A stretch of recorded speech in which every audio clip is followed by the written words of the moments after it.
The following is a special presentation of the National Lacrosse League.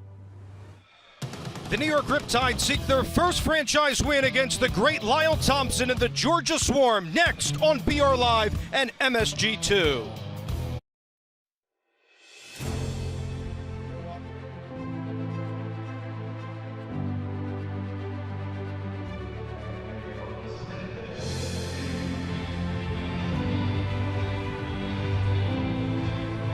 Rich in lacrosse history and lore, welcome to Long Island, where the New York Riptide continue to bolster their play as the expansion season has unfolded. We've got an East Division tussle continuing the Week 8 NLL slate from NYCB Live, home of the Nassau Veterans Memorial Coliseum. It's the first of three meetings between the Georgia Swarm and the New York Riptide. Welcome inside Nassau Coliseum with former Cornell standout and NLL champion Mitch Belisle. I'm Dave Leno. Danny Wexelman will join us shortly. Mitch, the New York Riptide are still searching for their first franchise win, but game by game, we've seen massive improvement from Reggie Thorpe's team. Yeah, for an expansion team, they're always looking to find that identity, and every game they've come closer to understanding what that is and figuring out their roles. So this is a game it's going to have to all click early if they want to have success. New York is coming off their best performance, a 15-12 loss to the Philadelphia Wings. In that game, we saw Tyson Gibson, the #1 overall pick, shine. He had his first career hat trick. Yeah, he stepped up big. They needed that. He came out firing. You can see him here. He's just a slick player. They picked him because of his character, his ability to create and continue to do good things, and he finally got that opportunity, getting some open looks and making the most of them. Gibson is now 5th among rookies with his 5 goals this season. How has Jean-Luc Chetner been effective on offense when he steps on the floor? Yeah, I thought Chetner did a great job at distributing the ball last game. He was able to come up with 4 assists, 2 goals of his own. That was a huge spark for them in the third quarter, and that allowed him to come back into that game that looked like it might get out of hand early. He's 6th on the team with over 20 shots this year. How about for this Georgia team? You won a title with them in 2017. Since that time, they've been seemingly 1 or 2 in the Eastern Conference. They won the first 2 games under their head coach, Ed Como, but have dropped the last 2. What's the story with Georgia this season? Yeah, Georgia has had a tough schedule. Everyone has a tough schedule, but they've had a week off in between every game. So this is the start of a couple games in a row. They felt like they haven't been able to get into that rhythm and get into the groove that they're so used to being in after so many years of success. And their stalwart on the offensive end is Shane Jackson. He's 2nd in the league with 12 goals this year. Yeah, Shane Jackson is just one of the toughest players out there. He can finish anything around the crease. He gets hammered by the cross checks and by hits and pops right back up. He never goes away. Jackson paces the Swarm in points with 24 as well. And since entering the league after a storied career at Albany, Lyle Thompson continues to headline the NLL in so many areas. Yeah, the only word you can use to describe Lyle Thompson is electric. He does it all: offense, defense, in transition. He is really the spark that gets the crowd on their feet and gets this Swarm team going. And now let's go downstairs to the third member of our broadcast team and say hello to Danny Wexelman. Hey guys, I want to tell you about all the connections between the Swarm and the Riptide. Let's start with the cousins, Tyson and Brendan Bomberry. Tyson plays for New York, Brendan plays for Georgia. So I talked to Tyson earlier this week, and he told me they played together since they were 3 years old, but they've actually never played against each other. So I said, what's the dirt? What are you telling the guys in the locker room? And he said, listen, my cousin's a great guy, a great dad, and he's gonna play really hard. Now, how about this? Dan McCray, Jordan McIntosh, and Alex Krepensek. These 3 grew up together in Oakville, Ontario. They played for the Burlington Chiefs Junior A together, and they said, hey, why not? Let's go play in Rochester together in college. Better than that, though, guys, their dads have been friends for 25 years. And of course, Mitch, I have to mention you, 5 seasons with the Swarm, a championship. Like we mentioned, I talked to your old teammate, Jordan McIntosh, about you. He said, listen, a great teammate. Of course, Jordan misses you. He was excited to see you this weekend. He said he knows you're at home in the booth, but what he didn't tell me is why your nickname is Mr. Luxurious. Thanks so much, Danny. It's the culmination of a 3-game homestand from the barn where the New York Riptide will look to take down one of the Goliaths in the East. The face-off is next.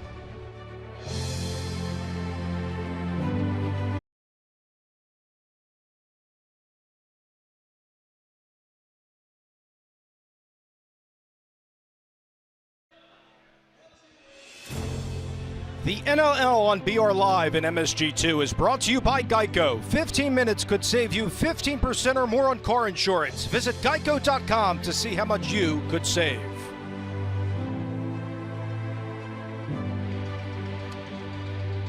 Welcome back to Nassau Coliseum, where it's the first of 3 meetings between the Georgia Swarm and the New York Riptide. Let's go downstairs to Danny Wexelman with Jean-Luc Chetner. Danny. Back-to-back action here at the barn today, so warm-ups were short and shaken up a little bit. What adjustments did you guys make? Yeah, it's not much. We just warmed up in the hallway instead. Still got to play a game, and it's the same for both teams, so just come out here and play the game. 6 points against Philadelphia. How do you build on that against the Swarm? Yeah, we've been getting better all year. We're a new team, so hopefully we can string 60 minutes and get the first win for us here. Jean-Luc, thank you. Thank you. Dave? Ed Como is in his 5th season leading Georgia. He wasn't on the bench in Buffalo last week due to personal reasons, so it's good to see Como back this week. This is the first time this season Georgia is not coming off a bye week. His team possesses one of the most up-tempo offenses. Meanwhile, in the cage is Mike Poulin in his 4th year with Georgia. He's 6th in the NLL in save percentage, just behind Doug Jamieson, but the last 2 games haven't been productive for Poulin, and his performances still has a goals against average that falls below 10. Leading the New York Riptide is Reggie Thorpe. It's home game number 3 for Thorpe and New York, ending this 3-game homestand. The challenge for Thorpe's team is not giving up a ton of goals from the outset of games. Against the Russian Wings in the last 2, the scoreline was lopsided early, and that means that Alex Bouquet played arguably his best game last week against the Wings, but the theme for Bouquet and New York defensively since playing the Rush is their ability to shut down opposing offenses in the second half of games. Jordan McIntosh and Alex Woodall will have the face-off here. The crew chief is Sean Grenier. Dave Little, Mitch Belisle, Danny Wexelman, our entire crew on BR Live and MSG2.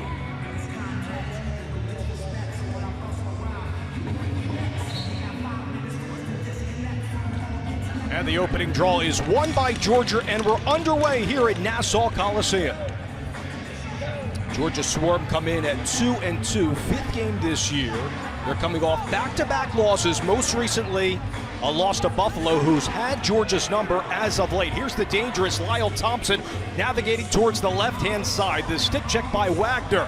Now over to the left there, and it's deflected high, and the loose ball scooped up by Suter. And Dave, that's a huge stop for the Riptide. One of the keys for them this game is going to be coming out to that hot start. So getting that stop early gives Bouquet a little confidence in his defense, especially for a Swarm team that hasn't been able to get into the rhythm that they usually are. That's a good way to try to knock them off that track early. We've mentioned that last game was very productive for the New York Riptide. In fact, it was a 12-12 game in the 4th quarter. It was very tight. It was 4-4 at the end of one. Here's McCardle back in the lineup. Pins it along the right-hand side. The cross-floor pass and the shot clock violation on New York will go back to Georgia. The Riptide are going to be here on the early man advantage after a little push from behind. So we'll have our first power play as Brendan Bomberry of Georgia will go in the box, and a man up here for New York. The New York Riptide, Mitch, 8 of 21 this year on power plays, and see if Digby in the middle can get towards the crease tonight. That's certainly an area they need to improve. And these special teams is something that if you can chip away a couple goals per game in special teams, that makes a huge difference. Behind the cage to McCardle. Again, it goes on this 2-man game. Woodall now back to Digby. Back to Woodall again. Longboat off the pipe this time. Digby does have the loose ball here for New York and will reset. And they gave Longboat a ton of time and space, almost daring him to shoot that. That was a great shot, and Mike Poulin's favorite best friend, the pipe came up big in that one. Lomas and Chetner are camping out on the right-hand side. It's Chetner back to Digby as Digby dishes towards the left this time, and it's knocked down there by Tutton of Georgia. And Poulin has it in his 4th year with the Georgia Swarm. He's been in the league since 2007. And Mitch, this is a guy that you played with in Poulin and multiple players on this Georgia team. Yeah, this Georgia team is largely the team we had intact back in 2017 when we won the championship. They've replaced some guys, myself included, and John Rannigan, who's now on the other side with the Riptide. So definitely have a good read on a lot of these players, but they've been together for a long time, and it's really amazing when you look at the roster how many of these players were drafted by Georgia. So a lot of credit to John Arlotta, the owner, and putting this team together really on players that he's developed over the years.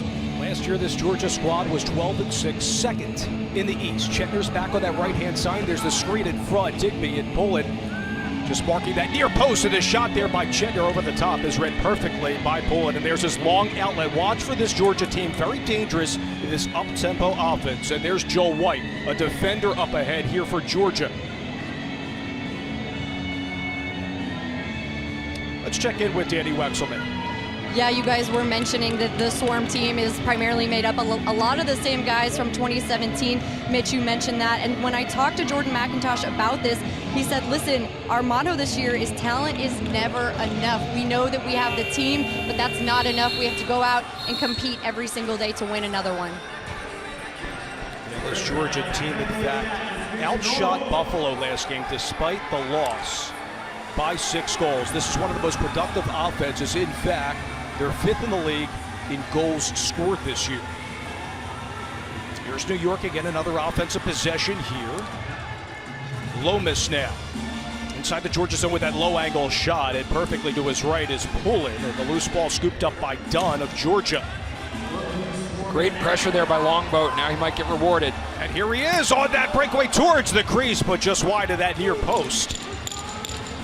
It's gobbled up this time here by Bomberry, whose cousins with Tyson Bomberry, the 10th overall pick, who plays for the New York Riptide.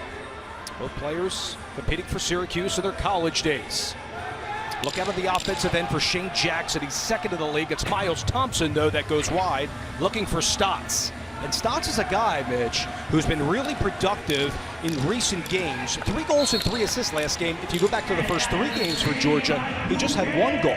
Yeah, Randy Stotts does such a nice job of finding that soft seam where he gets the defense to commit and putting the ball far side. Really hard for goaltenders to save, and his shooting percentage was very low at the beginning of the year, and he started to find the back of the net on his shots, which is making a big deal for that offense because that opens up some of the other weapons on the Georgia offense. That crossword pass, and again a terrific defensive play by Tutton, and here comes Georgia in transition once more with the captain McIntosh over to the right-hand side. And they're going to get Lyle Thompson on the line change for Ed Como's team. Thompson comes in with 9 goals and 14 assists this year. He is also lethal, as we documented in our open, on loose balls. And the shot again off the pipe by Georgia once more. That's a 2nd pipe tonight for the Swarm. Yeah, pipes for each team, so the goalies are definitely thanking their friends in red on the sides of them. There's his brother Miles Thompson dodging to his right this time. Flips it over to the right-hand side, and it's picked off nearly. But no, it's Lyle Thompson, and robbed there by Bouquet. Huge save there by Bouquet. Again, if Bouquet can get that confidence going early, when he plays with confidence, he can be one of the best goalies in this league. He just needs to get that going early, and right now he's making the saves that are going to build. It was John Ranigan who had possession in transition the last 3 years he's played with Georgia, so bit of a rivalry for him, playing all of his former teammates. Chetner now on the right-hand side. Over to Dan Lomas. Lomas dodging to his right and swimming around one defender, now behind the cage, and he was looking inside for Chetner, and it will be a shot clock violation, but not a bad idea from New York. That will bring us to our first timeout with 9:17 to go. Nobody on the sheet so far. Alex Bouquet standing tall on Lyle Thompson as he hits pipe. Back in a moment.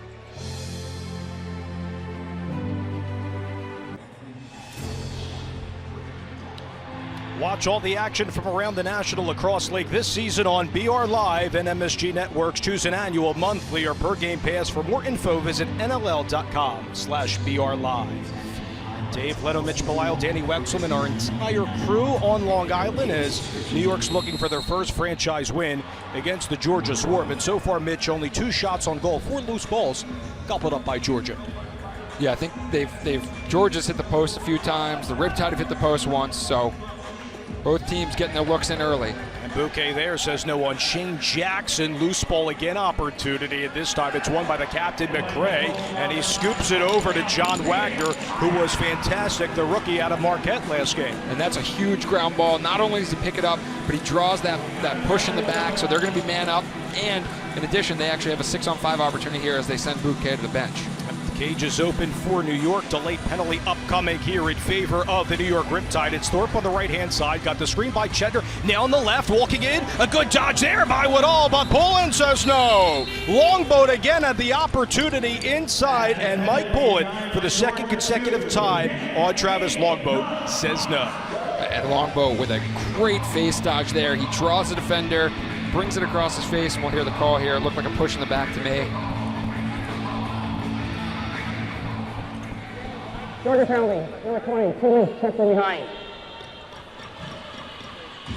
So Jordan Hall is in the box here, and another power play and a man up for the New York Riptide. Dave, I mentioned this in the break. The Riptide just look more confident in the way they're moving the ball around. So especially with another opportunity to be man up.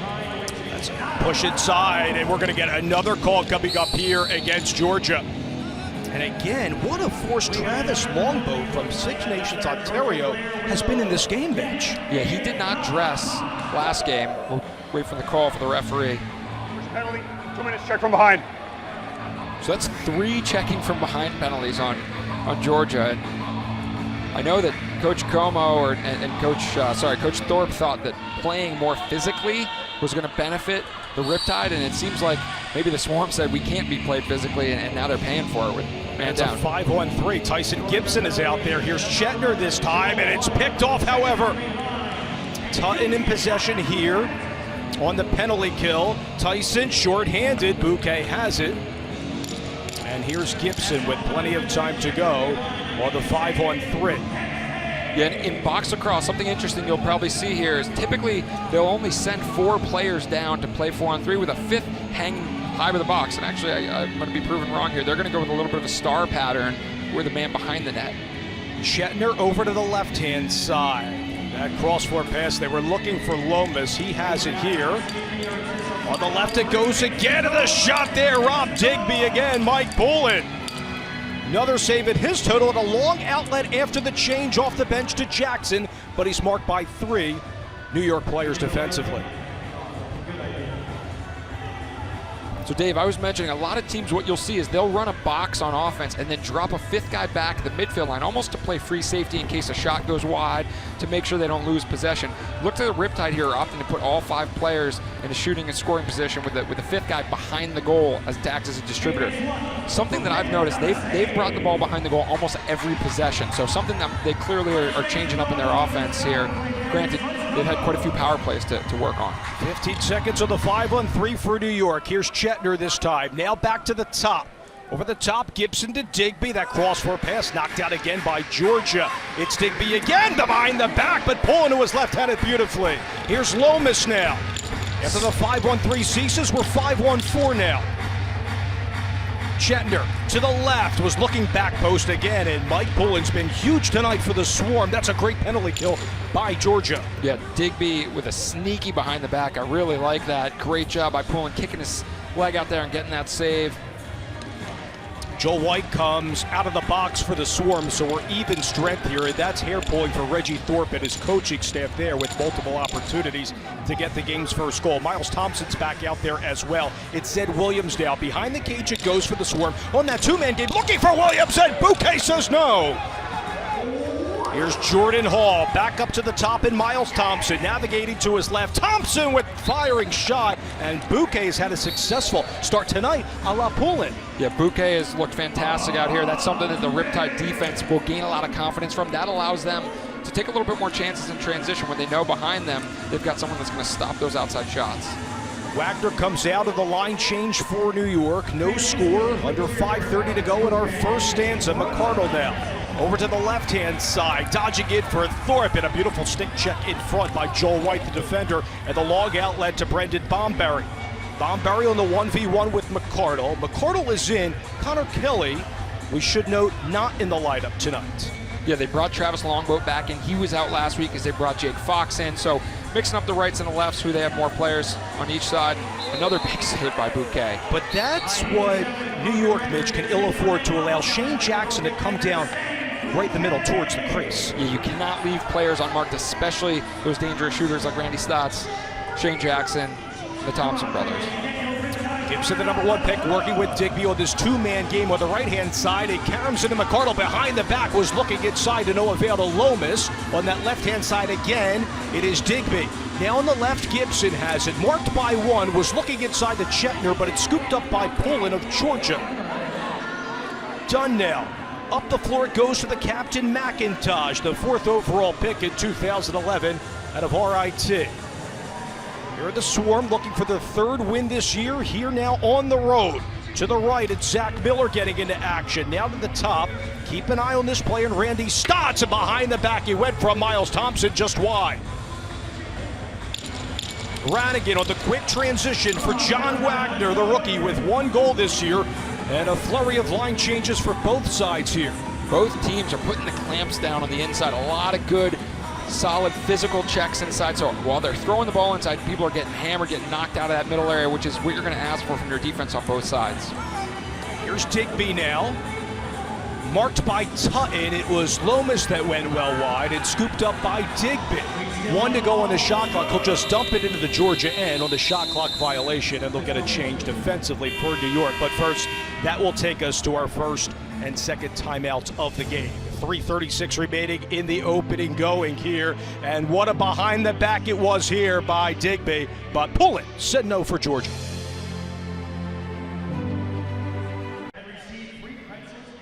A little over 3 minutes to go in our first quarter. Let's go downstairs. Danny with Reggie Thorpe of New York. Coach, both goalies putting on a clinic right now. How do your guys create more scoring opportunities to score against the Swarm? Oh, we got to cash in, especially on the power play. Pullen's a great goalie. We got to shoot a little bit better there. But at the same time, our D's playing good there, but we definitely got to cash in on the power play. Coach, thank you. Thank you. Dave? Thank you, Danny. And Mitch, multiple times we've seen New York dump it in the Georgia zone. And that's something Reggie Thorpe has wanted to see more times this season. Yeah, for someone who's not familiar with box lacrosse, it seems strange you just dump the ball into the corner, but at a low shot clock, they give up a lot of transition, taking poor shots at the end of shot clocks against Philly. They want to eliminate that by just getting rid of it, getting their defense on, and continuing this 5-on-5 defense that's so strong. And the opening goal belongs to Georgia this time, and the Swarm lead 1-0 in the game.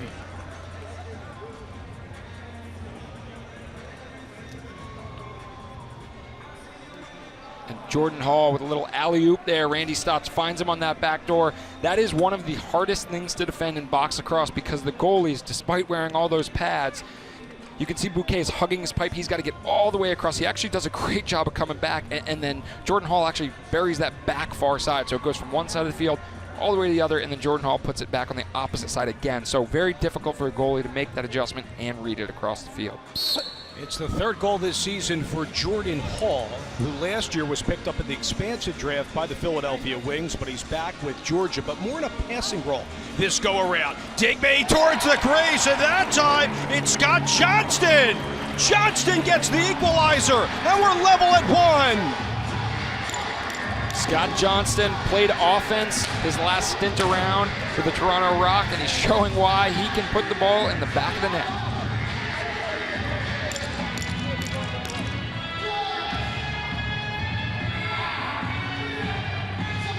Just finds a seam, runs between the defenders, and that's one thing that Eddie Como and Sean Ferris' defense, we talked about this when I was on the Swarm. It's not about winning the faceoff, it's about not giving up goals in the faceoff. So they're definitely going to be hearing an earful when they head to the bench on that one. And that'll be showing up in film this week.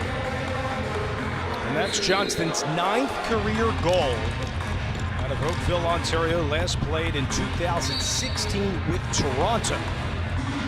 That's a great response on Reggie Thorpe's team, culminating this 3-game homestand under 3 minutes to go in our first quarter. Another offense possession here for Chetner on the right-hand side. Getting the screen there by Lomas centrally here for New York. There's Digby back out on the floor for the Riptide. Over to Chetner along the right-hand side. Sneaking in is Lomas and pulling at other ideas. Digby went up for it. Good positioning here by Georgia. And the Swarm have it down the length of the floor. McIntosh walking in. He's going to get it back on this give and go, and he has it right behind the cage. And that for Lomas, that's one of those where you have a lot more time than you think. He probably could have taken one more second to put that around Poole in there, but great job Poole standing up to the pressure. And that goal by Johnston was the first shot on goal by New York in the game. On the left-hand side, Bomberry. And the shot clock violation as Bouquet had it towards his left. It's exactly the recipe that Reggie Thorpe and his coaching staff want to see from Alex Bouquet in the cage tonight so far with 2 minutes to go in our first quarter. Digby back out there again on the change for New York, and on this left-hand side now, here come the Riptide. Digby setting the screen there. McCardle's trying to get this pass, but again, a beautiful stick check by Joel White. Loose ball handled there by McCardle.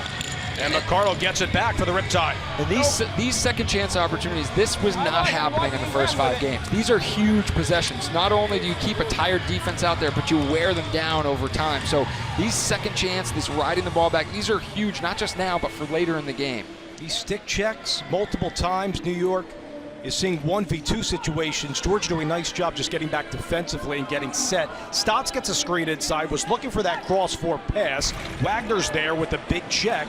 And out it comes in the zone, and we're going to get it over and back call. New York will have it here again with Johnston. Already gets a goal tonight, trying to split 2. We will not get a call, though, on the floor by the officials. Yeah, Johnson looked for the call there, but I think he was running dead to rights there, right between 2 players. I don't think he stood a chance to stay upright on his feet there. Under a minute to go in our opening quarter from Long Island. It's Lyle Thompson this time, towards the middle. Thought about it here, right at Bouquet, but he had it calmly for New York. Comes Andrew Suterden, who actually played with Minnesota when this team was once called the Minnesota Swarm from 2004 to 2015, but then moved to Georgia. They've been so successful ever since in Duluth, Georgia. Lomas. I played with Andrew Suter back when it was the Minnesota Swarm. McCardle delivers for New York low, and some extracurriculars after the goal. That's McCardle's 3rd goal this season. New York has the 2-1 lead. And Dave, New York are finding areas in the middle. They hadn't been doing this earlier in the season. You can see they're just setting those picks and opening up. McCardle just steps away, finds a little space, turns around, and then shoots it right off of the hip of his defender. And Poulin just never has a chance because he can't see that. So this is what they need to do. They need to find that soft spot in the middle. That's a great shot as he comes back around and then throwing the stick afterwards. I've seen a little bit of chippy play going on both ends, so look for the temperatures to heat up here despite the snow. So the hometown product at St. John's All-American McCardle gives New York the lead. 13 seconds to go in the opening frame, and it's Digby this time for New York. Behind the back over Jason Noble, one of the best defenders on this Georgia team.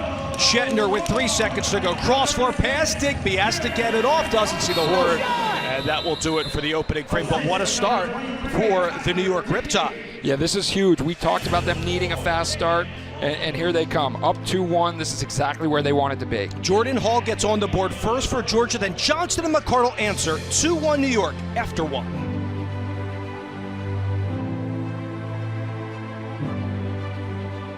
Next weekend, the NLL Game of the Week moves to Philly as Trevor Baptiste and the Wings host Connor Kelly and the Riptide in an East Division matchup. Catch all the action on BR Live, Twitter and Facebook, starting at 6:30 p.m. Eastern Time.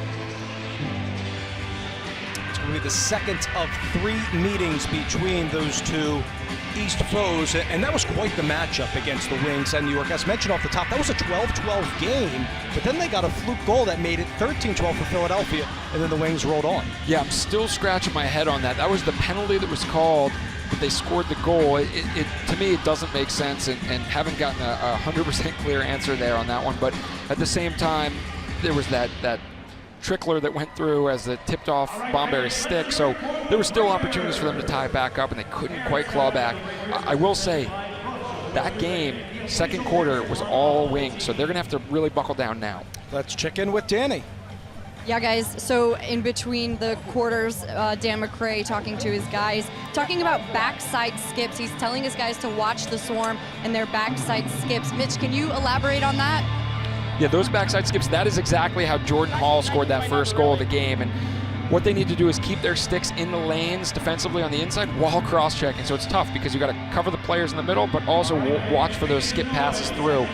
Big challenge for the defense, and so far they've been up to the task other than one time. Only the 1 goal scored by the Swarm in that first frame. That's the fewest this year after 1. New York season fewest goals allowed in the first quarter as well. So a great start for the New York Riptide here at home, looking for that first win. And it's Digby now as the teams will change ends to start the second stanza. Digby a low shot, but it was blocked in front. It looked like Gibson. Thorpe picks up the loose change for New York on that right-hand side. Back up top to Tyson Gibson. Gets a screen in front, and he's just wide of Bullitt's cage. Digby doesn't get this as the shot clock was going to sound. And here comes Georgia in transition on a 2v2, and a man right out the front door as well for the Swarm. Joel White will go off in a change here for Georgia and Ed Como's team. And so, Dave, those are the exact kind of situations. The late shot clock, taking the shot that goes wide and bounces up, that sparked transition for the Wings in the second quarter last game. So they need to avoid that and make sure they're getting back on D. Good communication on defense there. That's something they were lacking early in the season. Brannigan is all over Lyle Thompson, and it's blocked in front by Fournier on Stotts that time, and a big hit by the captain, McCray. A big defensive stand for New York and a quick transition. Just good physical defense down by the Riptide defense. That's what they need to do. They need to get under the skin of the Swarm offensive players. Try to draw that, continue drawing those penalties where they can do some damage on the man up. Gale Thorpe with the seal that time. A little give and go, and Bullitt has it to his right to say no on Lomas. Lomas, nice job on that. Setting the pick and then slipping to the inside quickly. Got himself open. Took his time, that one I talked about last time. Not really taking his time there. He took his time, tried to wait out Poulin, but Poulin made that kick save. Digby back to Lomas, swims around with behind the back, and it's off the crossbar. He scored in every game this year, but not that time by Dan Lomas. Wow, we're looking at potential goal of the year for the Riptide if that goes in. Again, these pipes are hot. And we're seeing multiple tonight. Georgia out of the front door now. They're looking for Miller. The Screeners, Jackson, their leading scorer. Jackson back to Zach Miller. Nearly a turnover as Johnston, the goal scorer, was there. Miles Thompson had it. And again, a beautiful check down low by New York defensively. Suter helping out, and New York doing its job. How about the play of John Wagner ever since he's been in the lineup, Mitch? I was just going to mention, he seems to be matched up on Stotts. I've seen him a few times. They're chirping back and forth, giving each other whacks after the whistle. If he can get under Randy Stotts' skin, he might be able to draw a penalty here or there, and that will be a big advantage for them. So he's been playing great so far. And again, it's fired by McCardle, but Bullitt gobbles it up here for Georgia. And in transition right out the front door, it's Lyle Thompson. Hand went down, no call. Good defensive stop by Rannigan in New York, and here they come in transition. Fournier this time, jetting towards the middle. Numbers here. Gibson going to get it on the return. Poulin has it to his left. Lyle Thompson breakaway. You do not see him miss those. I think Rannigan dove and got a piece of that. I'll be curious to see that replay, but you don't see Lyle Thompson miss those opportunities very often. Yeah, Rannigan's been productive back there in front of Bouquet as well. Gibson's out there on the floor, the number 1 pick out of Robert Morris. It swings to the right-hand side, and Thorpe gets a seal and fires the shot wide. Here's a fortuitous bounce, but it winds up in the hands of Georgia and numbers the opposite way here for the Swarm, and they'll get a flurry of changes. Bomberry again in transition, and will give way, and Georgia will set up now. Down a goal, Johnston in defense, along with Wagner in front of Bouquet's cage. On the left-hand side, here comes the Swarm with Stotts. He went low, but it went wide of Bouquet. Towards the corner board, it ends up in possession here of the New York Riptide and Dan McCray, the captain. McCray doesn't have a goal this year, 1 assist. Only 22 career goals as a defender. Won a championship with Calgary last year, where he spent the last 9 years with the Roughnecks. And here's Digby. Digby to his right, goes behind the cage this time. Looking here, inside again for Digby on the give and go. Suter will just dump it in, and the shot clock violation on the Riptide. Dave, you say only 22 goals by a defenseman. I'd kill for 22 goals as a defensive career. That's not bad, but smart decisions in transition. They're making smart decisions in transition. They're getting back on D, and they're making sure to pull it out when they don't have the advantage. So that's something that Coach Thorpe talked about. Oh, look at the stop there. Bouquet to rob that time Zed Williams after the give and go with the Thompson brothers. Yeah, little ball squirted back up to Zed Williams. And again, these are guys that typically don't miss inside. So between the Riptide defense, Bouquet, and maybe a little bit of luck, everything's going perfectly. The 151st career game played for Dan McCray, the 3rd goal tonight for the New York Riptide. McCardle again will add his 2nd in the game. And this was, again, this transition is really favoring the Riptide. McCardle just came off the bench and no one picked him up, so he had all the time in the world and just buries that short side. A great shot, a finisher's finish. short side high, gives a little dip of the shoulders and brings that back over Poulin's left shoulder. McArdle was not in the lineup last week. I think he's trying to say, hey, you need to put me in every week. I'm gonna contribute here. So everyone has to earn their spot week in and week out in professional sports, and he's doing his best right now in this first 2 quarters to make sure that's known. And that is 3 unanswered by New York. And this will go out of play, a souvenir for the fans here at Nassau Coliseum. Alex Woodall has also been great as a face-off man. Georgia's been struggling on that end with Jordan McIntosh. We can also see Connor Sellers taking some draws tonight as well. Hall back out on the floor. Thompson tried to feed Zach Miller, and here comes New York down the opposite end. Might have been a 2-on-1 momentarily. It's Suter. He's going to go low to that far post, but it went wide, and the loose ball is handled here by Hall in Georgia. Right out the front door again. It goes, and the shot is wide by Williams. And you see Johnson was way back. He actually just stayed back on D as the Riptide pushed that in transition, so they let them play 4-on-4. That allowed him to take away that retransition. Smart play. You're not, the 5th guy in typically isn't going to score the goal, so you might as well just hang him back if you're in transition and make sure you take away the retran. That's something that 5 games in, they're starting to pick up those little things. Digby went in after the rebound on the Gibson shot, and Poulin is there. You always talk about this retransition. Explain that for those that aren't familiar with the box game. Sure, so in transition, you have numbers, you have an advantage, you push, but what happens is everyone gets so focused on pushing the ball forward, if you miss the net, if the ball comes out, sometimes the other team gets transition going back the other way as all your defense is back. What a save by Bouquet. One-time shot again, and there is Alex Bouquet to say no on Stotts. Stotts 4 goals, 17 assists. Although he had 3 goals last week and he wasn't scoring in the opening a few games, he just had 1 in the first 3. He's been the assist man for Georgia this year. It's a great player here in the NLL. On the right-hand side it comes. It's McArdle looking for the hat trick, and Poullin has it as it doesn't go 5-hole that time. And here's his long outlet underneath the Jumbotron. Looking ahead for Williams, and there's Bouquet. Well, that level of trust between, like, that's a 35-year-old goalie. He might be 34, I shouldn't say that, he might be 34, but making that long pass, and just trust it. He threw it up there. That was almost like a quarterback spot pass. You put it up there and you trust that your receiver's going to go get it. Great handle by Zed Williams, and a nice save by Alex Bouquet. Digby the shot, and it's fired and handled there again by Poulin. Look at the vision by Poulin as well to get these outlets in transition to Tutton this time. It's a 3-on-2 for Georgia. Miller walking in, he scores for Georgia. It's 3-2.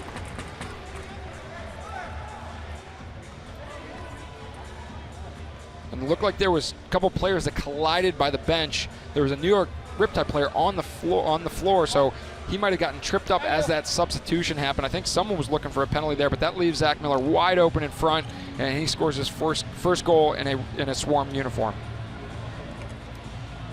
See, Radigan had to cover 2 men that time, had to watch Thompson to his right, and Zach Miller gets his first goal of the 2019-20 NLL season. Last year with San Diego. A Denver product as well, and here come the New York Riptide, up a goal still with Woodall.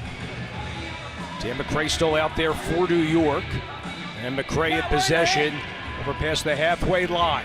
7:25 to go in the second, 3-2 New York with the lead. It's Longboat this time on the left. They're getting to the middle, and it rings off the post by McArdle, who is looking for the hat trick. McIntosh tried to get the loose ball. Look at the job by McArdle here, but he goes off at a change and numbers the opposite way here for the Swarm. McIntosh again. Another change called by Ed Como and his coaching staff. The offensive coordinator is Dan Ladouceur. On the right-hand side now, it's Jackson. They've done a good job pestering him tonight. Jackson with his 12 goals. The cross-floor pass. Johnson on the defensive effort. Behind the back it goes for Georgia. It's Williams looking for that back post again for Jackson. He won't get it. 2 to go. A chance here at the last moment, and a great stop by Bouquet as the horn does not sound. Another possession coming up here for the Swarm. Huge pickup there by Leo Storos. He was subbing on, recognized the play, and kept the ball in. So that's a tired Riptide defense that's out there right now. And that time was Lyle Thompson ringing pipe once more, multiple times from him in the game. Delayed penalty upcoming in favor of Georgia, and a New York Riptide player after that over the back is going to go to the box. Shane Jackson took one of the chops. I don't know who got him, but it was clearly he came off that pick and caught him right up high, so it'll be interesting to see if it's a 2 or a 5 minute. New York, number 8, minor penalty, illegal cross-check, 2 minutes. So Travis Longboat will go to the box, and for the first time after this timeout, it will be a man up for Georgia. Reggie Thorpe's team, though, is up by 1.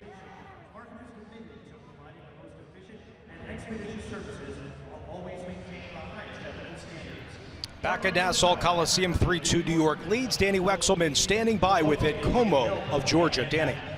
Coach, you can feel the energy between the benches on the field. It's on another level right now. And I know these teams are both starving for a win. What was your message coming back to your team this week to play against New York?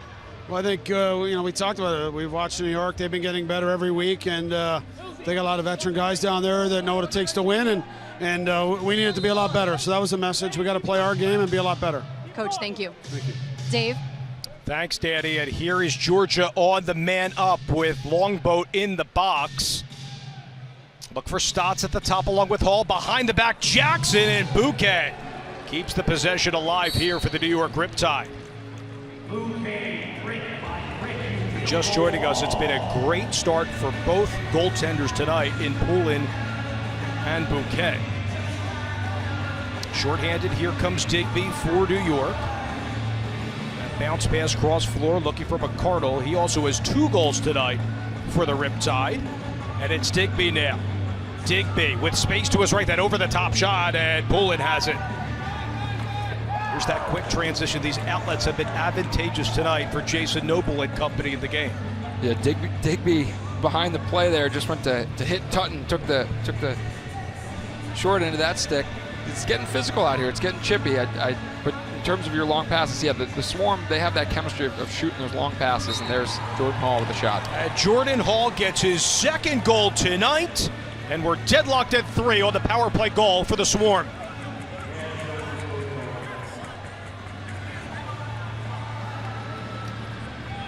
And nothing crazy here, just a little seal over the top. Jordan Hall comes around that. He doesn't even come fully around. He just uses Lyle Thompson and the Riptide defenseman as a screen, puts it right off their hip, and it's really hard for a goalie to see that. He has that sidearm low to high. Fans of the NL may have seen a clip of him shooting low to high, a super slow-mo shot, but he's able to paint those corners.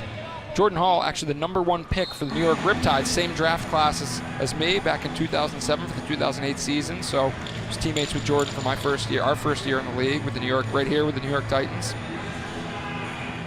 08 and 09 with the New York Titans, and last year with the Wings he had 19 goals, very productive in the expansion season for Philadelphia.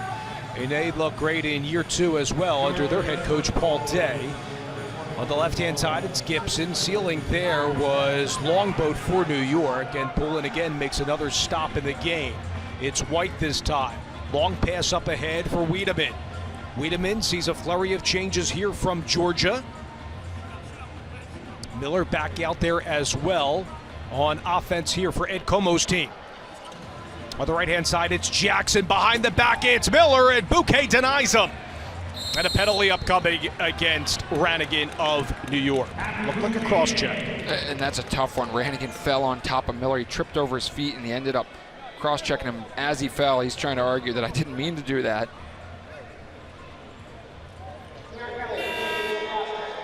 Let's see, Miller, he gives him a little push, and then he trips over Miller and lands a little bit on his head. So they're trying to keep the players safe. That will take us to another timeout with 4:18 to go. We have a great game, deadlocked at 3.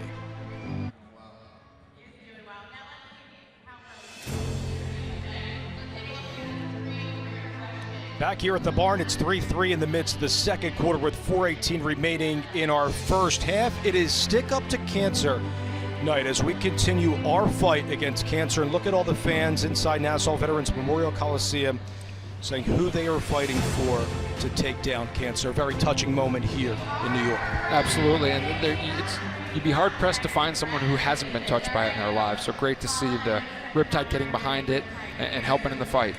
Multiple players, in fact, visited local Stony Brook Hospital as well. There was great community engagement for those kids to see professional athletes out there to fight cancer. And thank you to everybody out there that's fighting and supporting. Here's Georgia now on the power play on the left-hand side. And again, it's a turnover. Let's bring in Danny Wexelman with more on that. Yeah, guys, so tonight, if you look at some of the sticks from the Riptide players, they've got purple tape on them. They've also got helmet decals to represent Stick Up to Cancer. And as you mentioned, they made a hospital visit to Stony Brook Children's Cancer Hospital to visit with those kids. They left some of their lacrosse sticks with them. They played catch with them. And Tyson Bomberry actually had something really great to say. He said, you know, they have tough times. They keep fighting. They never let cancer win. They're so inspirational, so impressive, and it really just stuck with him at that visit to the hospital, guys. Danny, thanks so much for that report. Here comes Georgia in a 3-3 game. 1 minute on this man up. Now, what are you seeing on this penalty kill here for New York in that box defensively? They've just done such a nice job of keeping their sticks up in lanes, and here we got Wagner with a little bit of an opportunity. If you got corral it this from one. Manley that side. Pulling, almost saw that go right behind him. Nonetheless, good effort by John Wagner. Wagner picked that up and tried to throw it behind the back. Again, some of these attempts here by the Riptide, if they can connect on them, we're talking a sports center here. 30 seconds left on the man up. It stops right down the middle of the right hall. Going inside for Miles Thompson. Bouquet comes up big yet again. Miles behind the back as it will go off the glass. Possession retained here for the Swarm with 20 seconds to go on the power play. Stotts now over to the left. It's Lyle. Thompson back to Hall inside. Bouquet has it again right down Broadway. Nice job by Suter there, tiptoeing the crease. Once you pick up the ball outside the crease, you're not allowed to re-enter the crease with the ball on your stick. So great job there, staying out of the and creating another turnover, and they're able to kill off this penalty now. Yeah, another successful penalty kill tonight for the New York Riptide in a 3-3 game. Gibson back out there on the floor with Digby to the left. Got a seal inside by Longboat. Now on the right-hand side, McCardle behind the back as they were looking for Thorpe there right at the doorstep. Later on the defense was Wiedemann of Georgia, but he has it nonetheless for the Swarm. Sellers now, the defender in transition. Will come off here on this change for Ed Como's club. Now on the left, McCray on the defensive stand. It's a good check there by Ranigan, gobbled up though by Stotts of Georgia. 1:38 to go. Lyle Thompson spinning inside. Thompson, and Bouquet can't beat him. That's what Lyle Thompson does best. And just like that, it's 3 unanswered for the Swarm. They lead 4-3. I mean, speaking of Sports Center, Lyle Thompson, just the ability, his balance is the biggest thing that you watch. He gets checked here, knocked 2 different directions, finds his feet again, takes his time, and waits out Bouquet to just tuck that in the top corner. That's just Lyle Thompson doing Lyle Thompson things. How about that spin move on Ranigan that time, and just had a nose right for the crease. And the 10th goal for Lyle Thompson, his 171st career goal in the box game. First overall pick in 2015 out of Albany. 2-time Tewaaraton Award winner. That's the Heisman Trophy of college lacrosse. And here's Georgia with the pedal down yet again, and it's wide of that back post that time for the Swarm. Radzowitz has it. We haven't called his name all too often in transition. He had his first career goal last game against the Wings. He's marked by 2, and a big hit that time by Joel White. Yeah, Joel White was like a shark in the water, knowing that Radzowitz had to turn back at some point, and does a nice job double teaming that ball in the corner. You said this was Lyle's 171st goal in the NLL, not in the box game. He's probably scored 1,000 goals in the box game if you take into account he's been playing since he was 2-3 years old, and just the culture of box lacrosse in his community. And Zach Miller has his 2nd goal tonight, and it's 5-3 Georgia.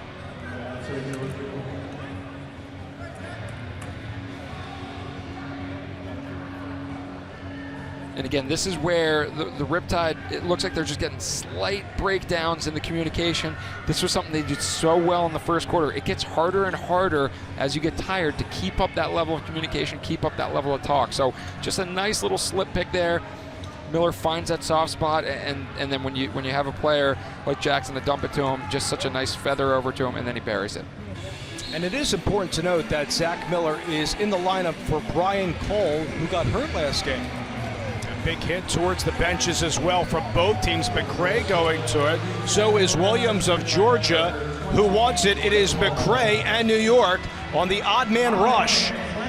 As Wagner and nail a man out the front door in Lomas for the New York Riptide, and what worked by the captain, Dan McCray. And there's just about a 5-second difference between the game clock and the shot clock here, so they got to be careful here if they do take a shot to make sure to get back, because they'll have 5 seconds to not let Swarm score.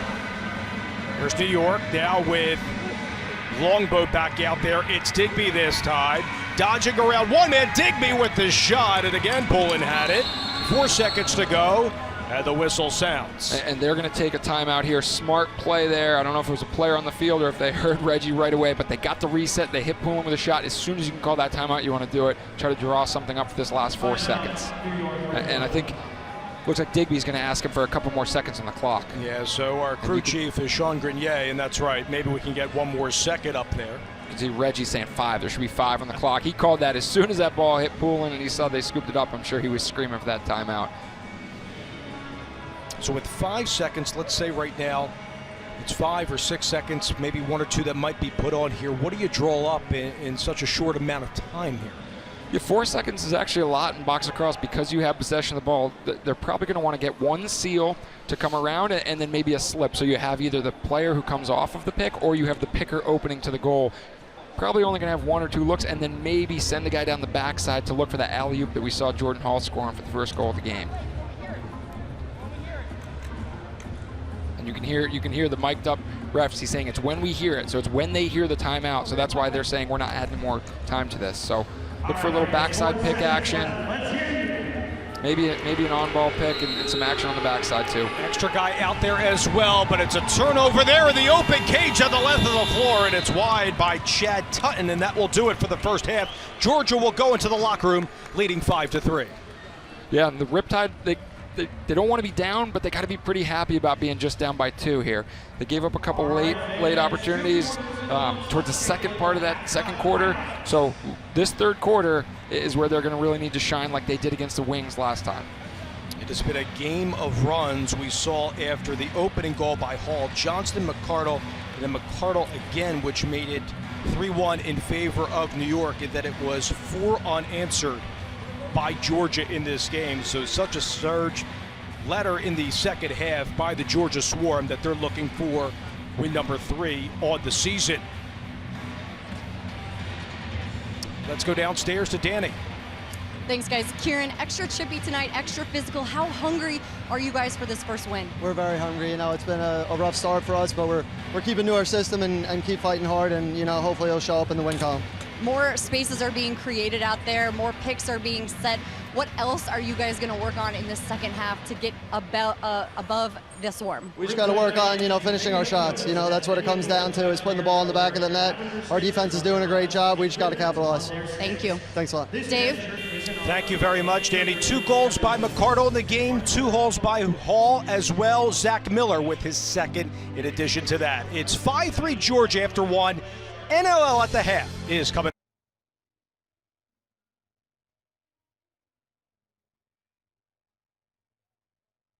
To NLL at the half, it is 5-3 Georgia here at Nassau Coliseum. Growing the game is a phrase many of those in the lacrosse community are familiar with. But for new fans or those who are just tuning in, no one works harder to spread awareness and their love of the game than the players of the National Lacrosse League. Devin Caney was able to tag along with San Diego Seals forward Wes Berg to see how he and his teammates are working to break barriers and create a buzz around box lacrosse in Southern California.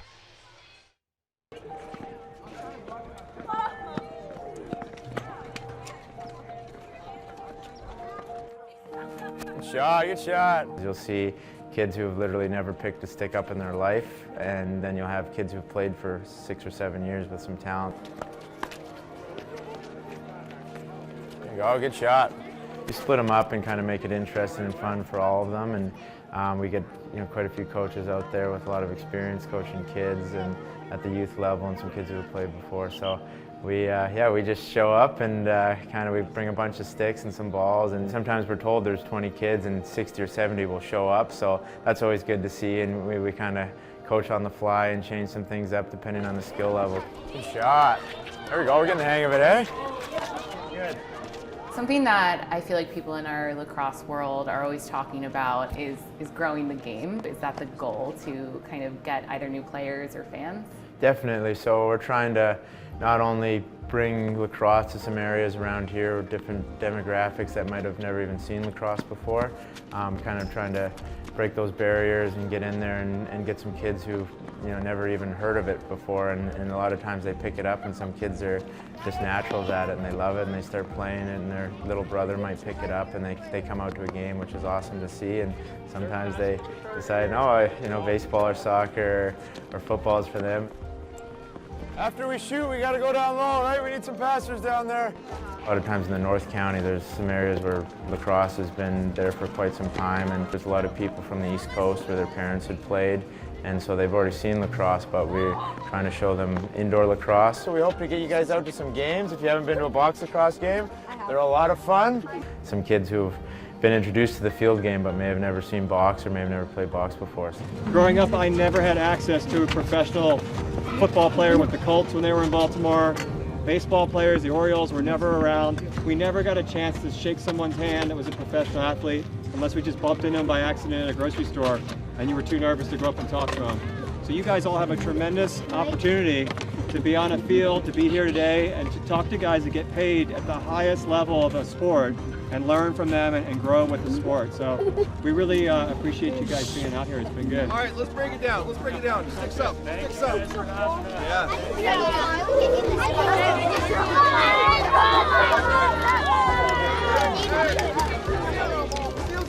One, two, three.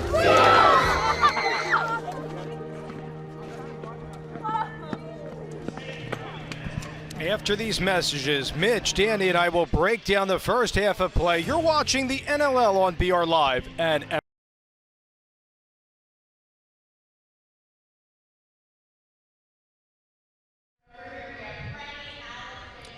NLL at the half continues from NYCB Live, home of the Nassau Veterans Memorial Coliseum, where the Georgia Swarm lead the New York Riptide 5-3. Welcome inside Nassau Coliseum with Mitch Belisle. I'm Dave Leto. Mitch, it really has been a game of runs so far. Georgia was the first one to go on a surge, and then they really continued in the latter portion of the second quarter. Yeah, the Riptide answered with 3 goals, and then the Swarm came back with 4 straight. So it's been a back-and-forth affair. The big thing here is the 5-on-5 play. Both teams are pretty neck and neck in terms of specialty goals. When it comes to 5-on-5, the Swarm are up.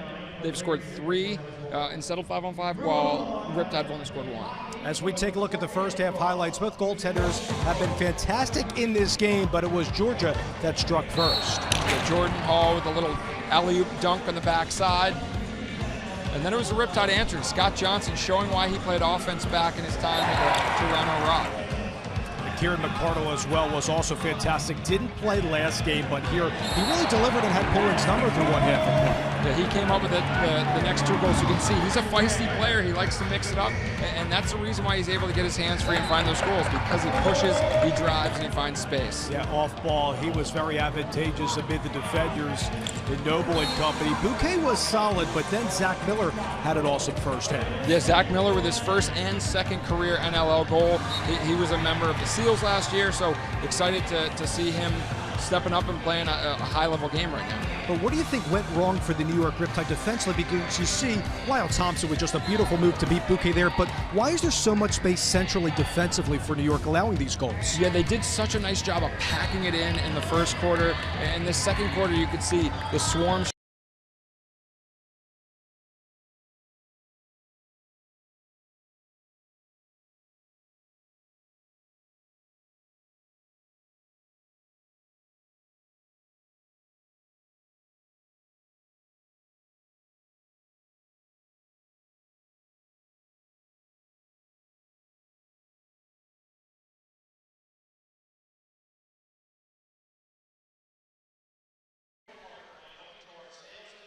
The NLL on BR Live and MSG2 is brought to you by Geico. 15 minutes could save you 15% or more on car insurance. Visit geico.com to see how much you could save. Start of the second half from Nassau Coliseum, 5-3 Georgia with the lead. Let's go downstairs to Danny Wexelman. I have Carol Rachowski. Carol, you created the Mary Rachowski Foundation. It's to raise awareness for pediatric cancer and to honor your daughter, Mary. Can you tell us a little bit about her and why you created this foundation? Well, thank you so much for having me. My daughter Mary was a beautiful, healthy, athletic, outgoing, kind 12-year-old girl who suddenly came down with a rare pediatric cancer called rhabdomyosarcoma. And that cancer has had no new treatment since 1980. And when Mary passed away in March of 2018, we decided to create a foundation to bring awareness to pediatric cancer and to her cancer, and to raise funds for more research, and also to bring about and talk about her legacy. She was such a kind person, so giving to her teammates. Our community has come and surrounded us and showed such an outpouring of love for Mary that it just has buoyed us along to continue on with the foundation and raise awareness. And Carol, you have your biggest fundraiser coming up this year. Can you tell me where people can get information on that and what it is? Absolutely. So Mary was a wonderful swimmer, a championship swimmer. So every year we have since 2018, the Mary Cup. It's a swimming event, but it's really a family fun event. And it's in July of this year. It's at the Hempstead Golf and Country Club. And you can go on our website, themaryrachowskifoundation.org, for more information. But that fundraiser was very big for us. We were able to donate to 2 scientists who are doing research on Mary's particular cancer. So it was a wonderful fundraiser, a wonderful outpouring for Mary. And we were just so grateful to people to come out. Well, Carol, we're very grateful for you, the community partner tonight, and thank you for sharing Mary's story and legacy. Thank you so much. I really appreciate that you took the time to include our foundation in this worthy thing, but it's more awareness, more research, and more funding. Thank you so much. Dave, back to you. Thank you very much, Danny, and thank you very much, Carol, for all you do as well. That was well said. Dave Leno, Mitch Belisle, Danny Wexelman, our entire crew from NYCB Live, home of the Nassau Veterans Memorial Coliseum. Started the third quarter for Dan McRae, Cody Radzowitz and company. It's New York down 5-3, as this is the culmination of a 3-game homestand for the New York Riptide, still searching for their first win this season. And Dave, this is probably my favorite part about box lacrosse. It's snowing outside, but you know what? Beautiful inside. Well said, too. Yes, it was a treacherous drive, but we thank all the fans and crew that braved it out here that are on hand. Started the third quarter, Woodall McIntosh for the third quarter draw, and it's won there by Woodall. We're underway here in the third stanza tonight. New York is 7 for 11 on face-offs. Scurrying inside is Gibson here for New York, and the change, McCardle has a pair of goals tonight for the Riptide, down by 2. Stotts for Georgia had 3 assists in that opening game. It's McCardle looking for the hat trick, and Poland had other ideas. Cleaned up again by Lomas, and Poland for the second opportunity. And those second chance opportunities, those are huge. Again, wearing down the defense, but Poland coming up big with 2 saves in a row.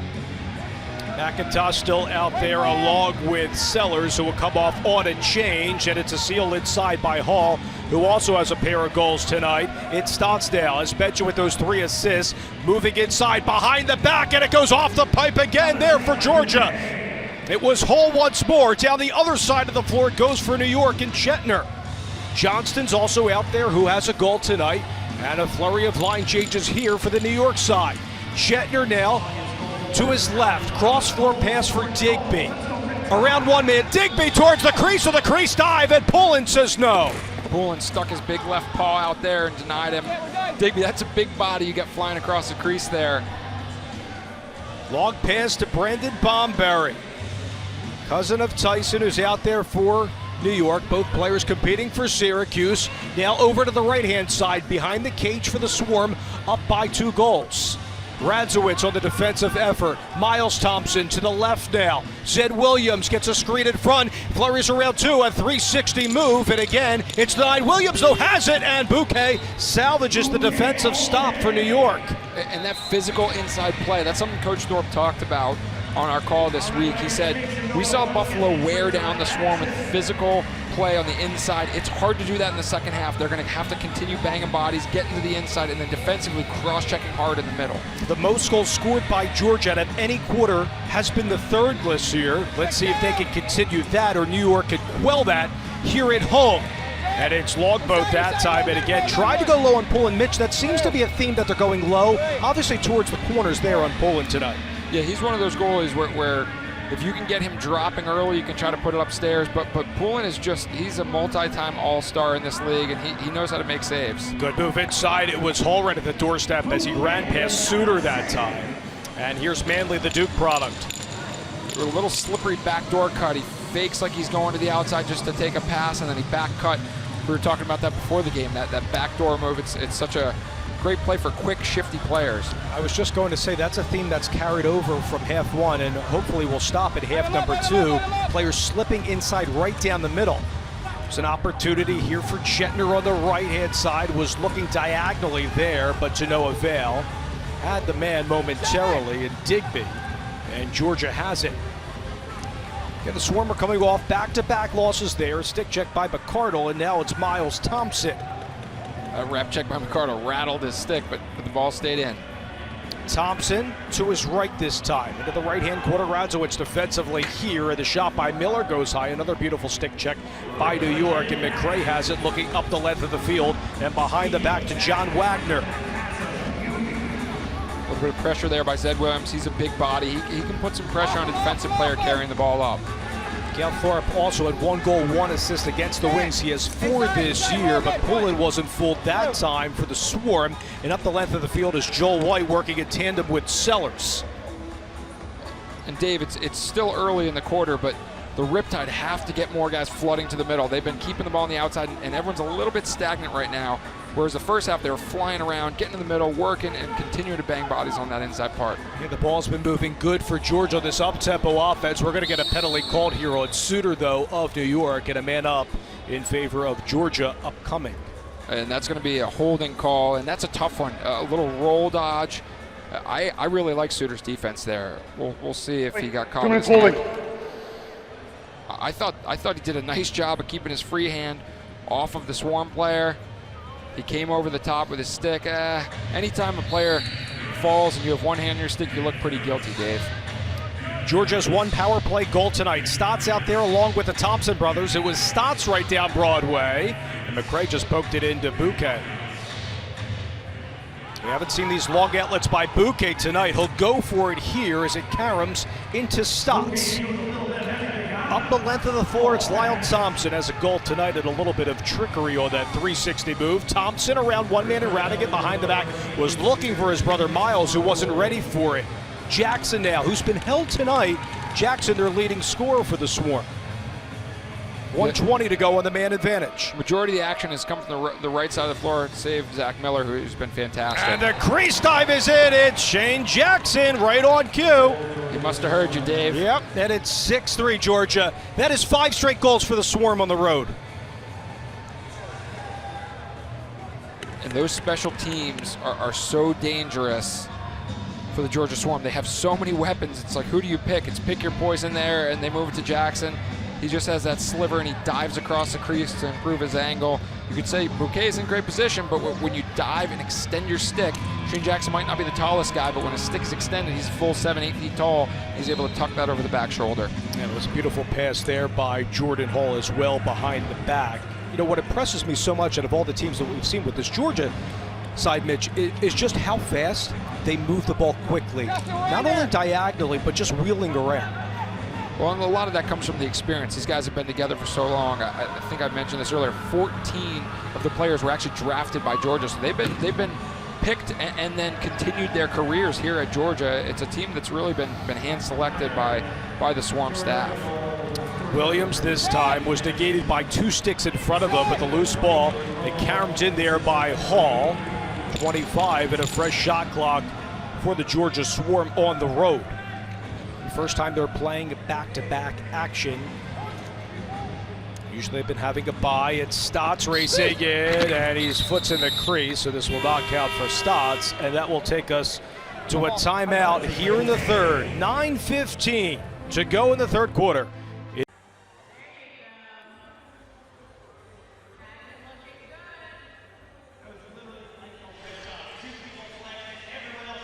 Next weekend, the NLL Game of the Week moves to Philly as Trevor Baptiste of the Wings hosts Connor Kelly of the New York Riptide in an East Division matchup. Catch all the action on BR Live, Twitter, and Facebook starting at 6:30 p.m. Eastern Time. Mitch, we've mentioned in the East, we know what Georgia can bring to the table, but how about the work by Clark's team in New England? Caleb Crawford coming into the weekend with 27 points so far for the Black Wolves. Yeah, they've been on fire. They're playing well both offensively and defensively, and they've got a good thing going up there at Mohegan Sun Arena. Here's Gibson, who had a hat trick last game, a diagonal pass hauled in here by New York. It was looking inside for Digby from Chetner. 3 seconds to go for Lomas. And a shot clock violation. We see oftentimes, and that was great defensive work by Jason Noble and company there. Mitch, oftentimes two defenders going right at the guy with the ball instantly for Georgia. Yeah, they're really packing it in nice and tight, forcing it and daring the Riptide to take those outside shots, feeling like Poulin is seeing the ball well from the outside. Except Williams inside there again. They were looking for Miller. It is Miles Thompson that was knocked out in front off the stick of Suter, and it's wide by Stotts. Over to the right, Miller looking inside. Opportunity again is successful. And Georgia again will add another in the game, and it's 7-3 Swarm. Shane Jackson heard you saying he hadn't scored, and he finds a rebound there. This is just one of those situations where there's just too many rebounds. The defense is gassed, that they don't communicate through the matchup, and Shane Jackson is just left alone in front. And anytime he has that much time and space, he's going to find a way to put it in the back of the net. Back-to-back goals for Shane Jackson in the game, give him 14 this year. And just like that, it's 6 consecutive goals for the Swarm tonight. And those runs, that's something that this coaching staff for the New York Riptide just wanted to have cease moving forward throughout this expansion season. Yeah, and that's where the face-offs do come in and play a role. And Coach Thorpe talked about this before the season when they did the draft. Getting a guy like Alex Woodall, that allows you to at least get a possession after one of these runs, right? Maybe you don't get a goal off it, but at least you can get a possession by having that advantage of the face-off X. McCardle to the left-hand side, low shot by Gibson, ricochets wide, off the glass, caroms into Georgia, numbers the opposite way here for the Swarm with a 3-on-2. To the left here is White. White got the feed from Wiedemann. Wiedemann stays out on the floor and has it in possession for the Swarm with 7:30 to go in the third. Johnston on defense, getting the seal inside. The crossbar pass over to Lyle Thompson. Thompson will get it back on the return. Thompson inside. Bouquet was there as Stott tried to slip off that back shoulder. Yeah, slip is the perfect word to describe that. He goes like he's going to set a pick, and then instead of setting the pick, just continues onto the net. That's just like you said, it's called a slip pick or a fake pick there, and just isn't able to connect there. But sometimes those are the more dangerous ones because Bouquet is expecting him to catch it. McIntosh with a burst of speed, cross the center line, and we'll reset here with Lyle Thompson down low looking for Miles, who spun. And here comes New York the opposite way with Chetner. Chetner walking in on Poulin. He wasn't fooled that time, trying to get it towards the corner board. Manley helping out as well for New York, and a good check that time by McIntosh, the captain for the Swarm. End-to-end action here at the barn. Miles Thompson now with it, and wants to see a line change here, and I'll wait for the rest of the players to come out here for Georgia. Chetner just kind of doing a little bit of cherry picking, hanging in the offensive end. Good spin move that time, Zed Williams on this two-man game, and it's Shane Jackson. 3 in a row for Jackson. 8-3 Swarm. And I played with Shane Jackson for 5 years. That is about as classic number 32 as you'll see. Just getting that ball in tight, diving across the crease, and then burying it 5-hole as the goalie starts to take that step across. That's just a signature Shane Jackson diving score. 4th overall pick in the 2012 draft. He does lead this team in scoring, and again with a hat trick there. second on the team in shots on goal coming into action as well. Also had a terrific assist. Jordan Hall tonight has been superb passing in what has been a different role for him this year. Yeah, he is kind of a do-it-all, all-around player. He played midfield in college at Delaware, and then when he got in the NLL, he's able to beat guys one-on-one, but he's also got really good vision and can keep his head up and find those open men. So he's able to do a lot of things pretty well. Stotts back out there on the floor under 6 minutes to go in the third. Stotts behind the back, searching for Lyles Thompson. Miller had it instead. Wide angle shot there by Stotts as the horn sounded on the shot clock horn. And let's see if New York can get back on the sheet here. And New York has not had a quality look in the last 5 or so minutes. They've been getting the ball on offense, but either turning it over or being forced to take bad angle shots or dump in the corner. So they need to get to the middle. They need to create that pressure and get some good looks on Poulin if they want to open things up. In fact, the last goal for the New York Riptide occurred when it was 3-1 by McCardle. And the shot, though, is in here for Tyson Gibson, coming off the hat trick last game against the Wings, and a much-needed goal for the Riptide. It's 8-4. Here come the Riptide. This is exactly what happened last game against the Wings. They found their rhythm and they started to get that transition game going. It started with Tyson. It started with Chetner. They need those two players to step up again, and now is the time to do it. Here's the first in the series. And he was the spark plug, exactly, last game against the Wings in that back-and-forth game. He had quickly 2 in a row right away. Maybe we could see a repeat of that tonight. That would be nice for Gibson, who gets his 6th goal this year. The rookie #1 overall pick that they're building around from Robert Morris. And the face-off, it's won by Woodall. It's a race to the quarter, though, as it caroms off of Johnston, pinned down by Wiedemann and company from Georgia, and Johnston comes up with the loose ball with 5 minutes to go. Radzowitz, though, as he was derailed by Tutton. Chad Tutton's been all over as a man is down in the corner. It looks like Johnston, who is down and slow to get up here. I didn't see what happened behind the play, but he is face down and in some serious pain. We'll take a timeout as Johnston is down. We'll check up on him after this.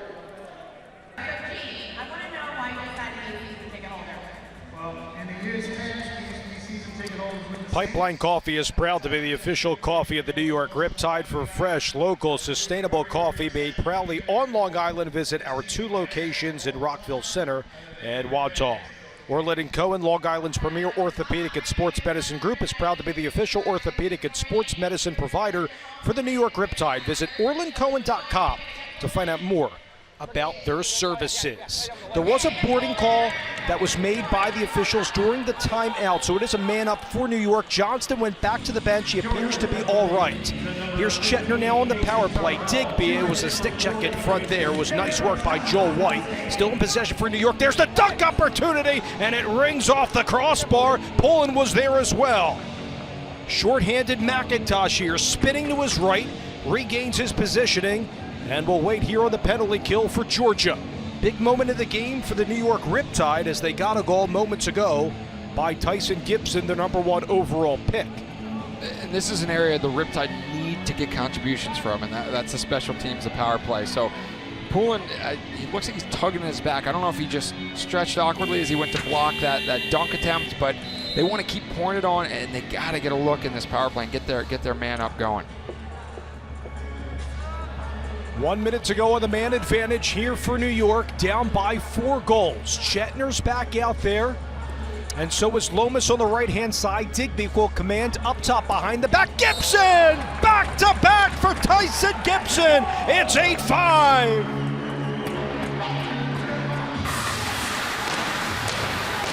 And just as I said, they need these power play goals. There's Tyson Gibson to answer. Again, getting this young talent to have that confidence to take those shots, that's what it's all about. And they're finding their roles, and they're starting to build on what they've got. Nothing fancy here, just a little behind the back. What we call a twister, as he brings that stick up over his head, over the center of his head. It's harder for the goalie to read. You can kind of put that in either side of the net. Nice finish there by Tyson as he buries that 5-hole. And that's great to see that the rookie and the #1 overall pick is setting the tone here in these games, especially in the NLL. And a first career hat trick, a 5-point affair against the Wings last game. The face-off again won by New York. Radzowitz helping out nicely for the Riptide. The bounce pass on the right-hand side to Wagner after the change. Wagner's trying to split Noble. He was looking for a cutting Gail Thorpe that time, and Thorpe's had a few chances on both sides of the floor. And here comes Georgia getting set with Stotts. Yeah, Thorpe was a guy that he was lighting up earlier in the year with some of his outside shooting. He hasn't gotten quite as many opportunities, I think, as they've tried to focus for more of those inside looks and some of the pick and roll action. Lyle Thompson got a seal in front by Stotts. Here's the dunk opportunity, and it's in! Another goal for the Georgia Swarm behind the cage. And it's Shane Jackson. That's his 4th tonight, Mitch. And he is hurt. That was an unbelievable goal. He brought that back short side. Typically you catch that. He's a lefty. Typically you catch that and wrap that around. He brought it back short side, but it looks like he might have knocked his shoulder out of place, or it looks like his upper body is certainly in pain there.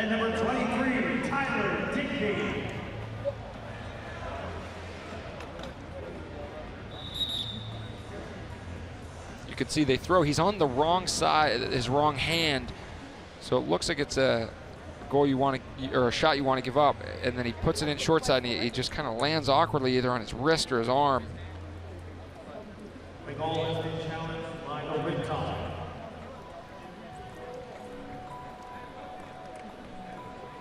So it appears that we are going to get a challenge by New York, saying that maybe a foot was in the crease by Jackson, as he's hurt and walking off the floor.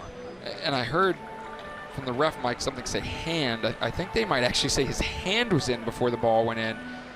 That left arm that appears to be injured is the one that he had put down as he went to dive. So we'll see, did the ball going first, or did his left hand going first? And our thoughts here with Shane Jackson, one of the best players in the NLL. Here's another look.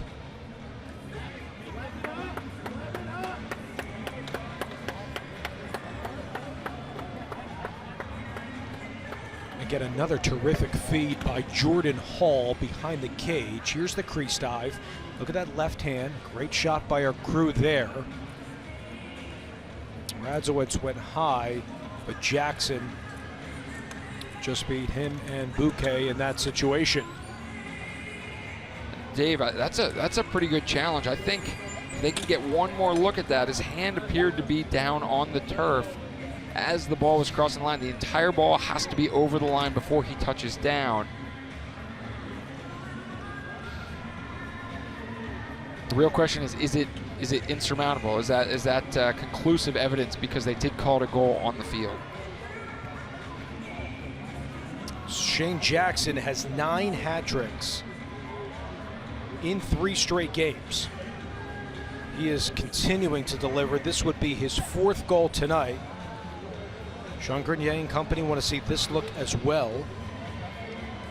You're seeing exactly what the officials are seeing during this replay. You can see the ball is still tucked in his stick. His hand is down and the ball's just coming out. It's that almost the in-between camera frames where his hand's almost the same time. So that's the question. Will it be considered conclusive as he looks at it?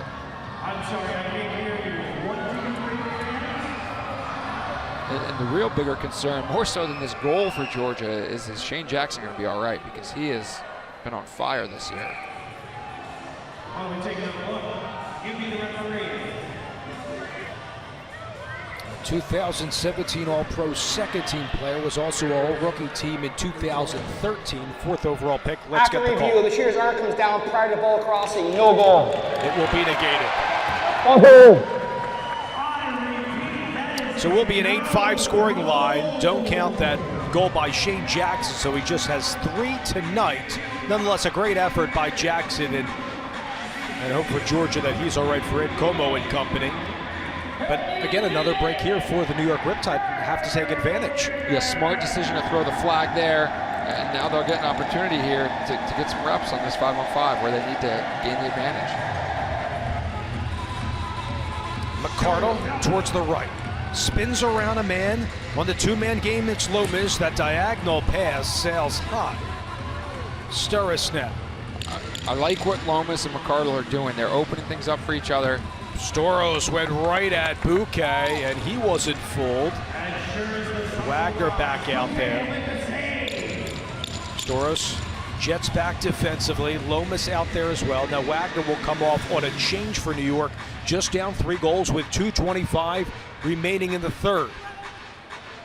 Digby setting the picks inside. It's Lomas now on the right-hand side, was going back post, but it was covered up by Poland as it went wide. Digby will just dump it in, seeing the shot clock dwindle here, and the possession will go back to Georgia. And Georgia's going to have a short bench on that left side. Now is when they have the advantage with the lefties streaking out, and now they're down to just Hall and Miller on that left side with Shane Jackson out. Zed Williams on the left. Big hit by Fournier on Thompson. It was Miles that time. 10 seconds to go here on the shot clock, and it was nearly intercepted by Radzowitz. A heads-up play by Cody. Radzowitz has provided a great spark from their D end. He's fast, he's quick, he gets the ball up and out. So when he gets those first-time ground balls, that's a big spark for their defense and then into their offense. 90 seconds to go in the third stanza. 8-5 Georgia. They rattled off 7 unanswered. Quickly then it was 2 straight by Tyson Gibson. On the left now, here comes New York.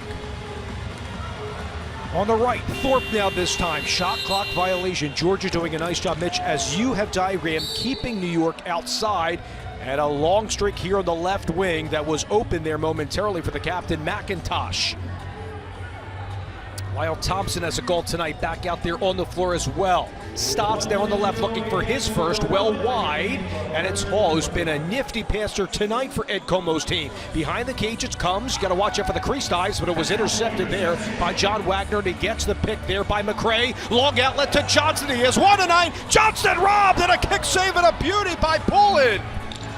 Big save, but that's a huge reset now because it's going into the last 35 seconds of the quarter, and they're going to get another look at it on offense. Shetner now in possession for New York. Wanted to go over the top. They get a man. It's Lomas that fires high. Rebound for Shetner. Thought about a crease dive. Shetner behind the cage. On the left-hand side, behind the back. Poland has it for Georgia, robbing Travis Longboat. Great looks there.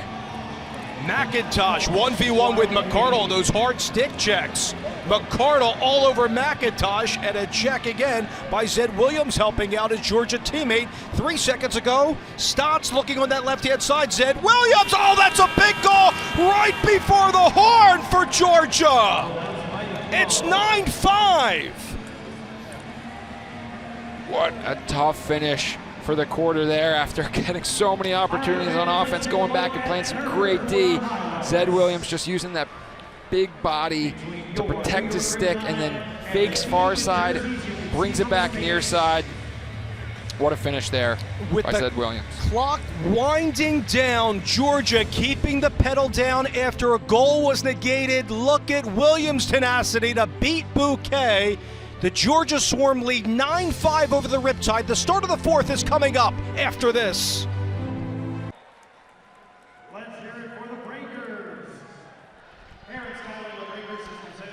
Here's the scoring summary in the game, and you see 8 by Georgia in the second and third frames. New York mounting a comeback and trying to accomplish it here as we start the fourth as they're down 4 goals. Dave Leno, Mitch Belisle, and Danny Wexelman with you. Let's check in with Danny.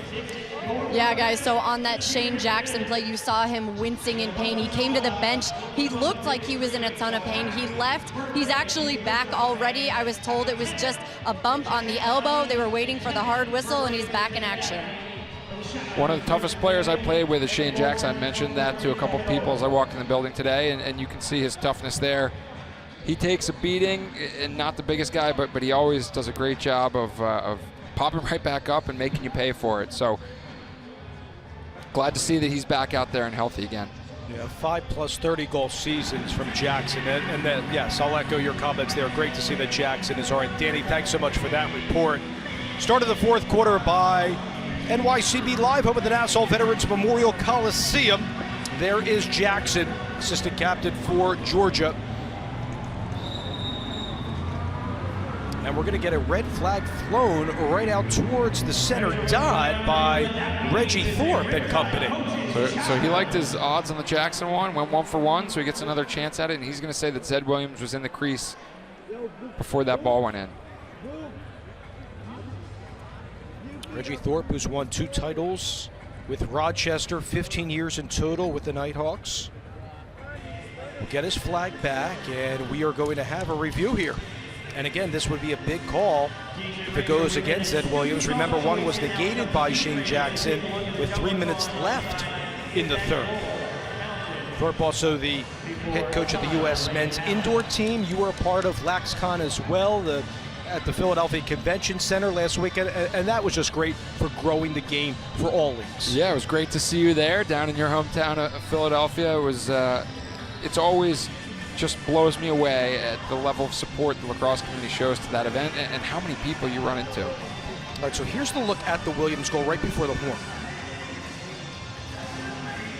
Again, are they looking at, I think they're looking to his right elbow, because his feet were clearly not in the crease, but did his right elbow touch down into the ground before you can see a little head fake, and then he pulls it across underneath. I think that's going to be a tougher one to overturn there.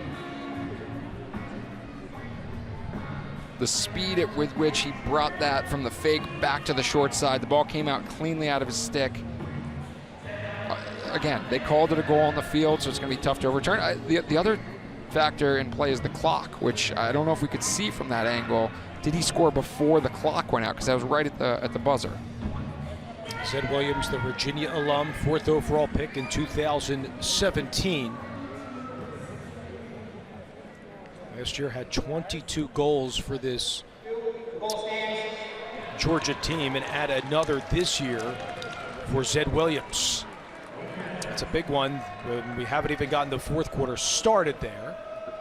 And Sean Grenier made the call, so it is 9-5 in favor of the Swarm as we begin the final 15 minutes in regulation tonight.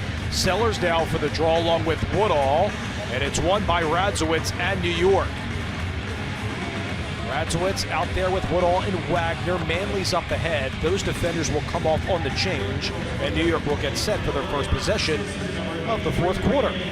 On the right-hand side, Chetner has plenty of space. Jean-Luc Chetner scores, and it's 9-6.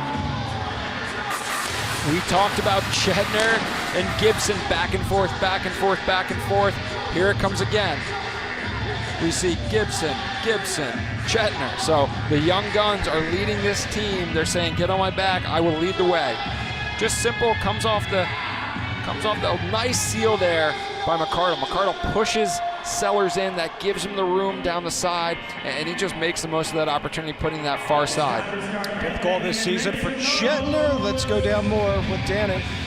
Guys, I talked to Connor Kelly earlier this week, who is good friends with Jean-Luc Chetner, and they're doing everything together here in New York. They eat together, they work out together, they go to the office together. He told me that Jean-Luc is a professional chef. He makes steak, asparagus, potatoes. So I'm wondering if it's that professional steak, that chef in him, that helped him score that goal. Danny, thank you very much. Maybe we have to take some lessons after one of these broadcasts and get in the kitchen with Jean-Luc Chetner. Here's Stotts.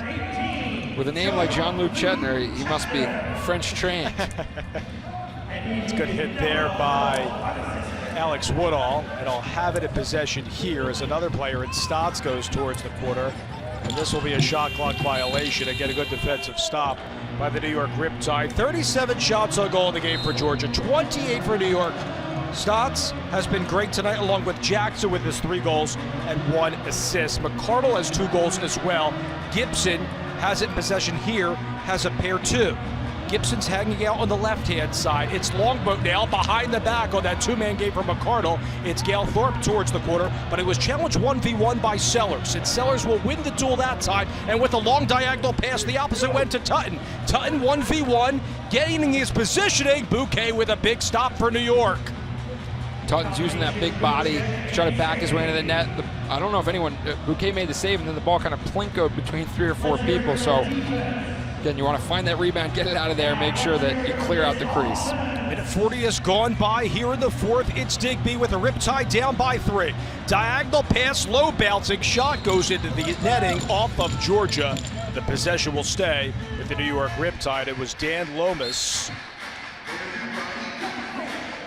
And most importantly, that hit Poulin, getting that reset so they get a fresh 30 and another chance for their 5-on-5 offense to make some waves. Lomas with the seal inside. It's Longboat back to Lomas on the one-time shot just wide. Caroms into the stick of Longboat here. 13 to go on the shot clock. Seals by Digby inside that time. Shot going behind the cage. Again, it went off of a Georgia stick. It looked like Brendan Bomberry, and a fresh 30 here for New York. Yeah, that fresh 30. This defense has now been out there for at least a minute. That's a long time in this game. It was Chetner that time that went low. He scoops up the lost ball for the Riptide. Lomas walking in, and it's stopped by Poulin calmly for Georgia. And those are the ones I can tell you, Dave, from experience. You get 1, 2 resets, your legs start burning. People don't appreciate how long a 30-second shift, how tiring that can be. So when you get those resets on the defensive end, you're just gasping for breath, trying to make sure you can get that stop and get off and get a quick break. Need a defensive stop if you're New York here. Zach Miller's back out there. On the right-hand side, it is Miller right on cue. Suter has the loose ball before Shane Jackson can get it. Good to see Jackson back out there for the Swarm. Fournier up the length of the floor. Down to the left-hand side to Gibson with 2 goals, looking for another hat trick. Thorpe also out there. He's right. Gibson thought about it. Jab step here. We'll come back. We'll find Thorpe with a one-time shot, but it was redirected by Tutton. Loose ball there, won by McIntosh, the captain of the Swarm. And they've been looking for that cross-crease pass that Danny talked about earlier in the game. They've been catching them. They just haven't been able to find the net with those shots. Out the front door, it was Ed Williams. Hall tried to pick up the loose ball in front of the crease. No, says New York, and Wagner has it in possession. Wagner jumped over the crease there to avoid going back through the crease. But great collapsing defense by the Riptide. They need to continue that to lock down on guys like Miles and Lyle Thompson who can dice through defenses and have such good balance. McCardle has 2 goals tonight, spinning away on the left-hand side. Longboat behind the back, walking in. Gibson and Poulin to his left again. McCardle. That was a stick chip there by Wiedemann. Again, what a sensational stop by Mike Poulin. I think that one caught pipe. What a move there by Gibson. A little behind the back pass. Tyson Gibson rings that off the pipe. Comes Georgia up by 3 now. Stotts in possession towards the left dot. Defensively is Radigan here on Lyle Thompson. Gets the seal there. Thompson walking in. This is dangerous, and Lyle Thompson has his 2nd goal tonight. It's a 10th spot for the Swarm. It is 10-6 Georgia. Dave, that's a bad feeling. Just a really nice job by Randy Stotts of peeling John Ranigan off. And that opened up Thompson, and Thompson, when he has time to just dance across the crease, he's going to get his head up, he's going to find those open seams, he's going to put it 5-hole.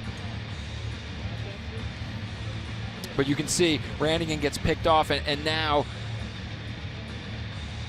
just a tough spot to be put in there where you have to pick between 2 of the most deadly shooters, but between Stotts and Thompson. Yeah. Mitch, when you watch Lyle Thompson's game, but how about his footwork? Because that seems to be so impressive out there and eye-popping for fans that follow Lyle. Yeah, his balance, he's like a cat. You can push him down, knock him down, he falls, and he pops right back up. He's just got this incredible balance where it seems like he always has a way to get himself back to the net. On Thompson, let's go downstairs to Danny.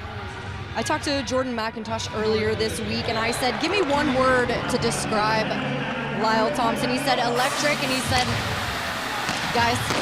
Yep, that's Kieran McCardle with the hat trick tonight, Danny, and it makes it a 3-goal game, 10-7 as McCardle back in the lineup and delivering for New York.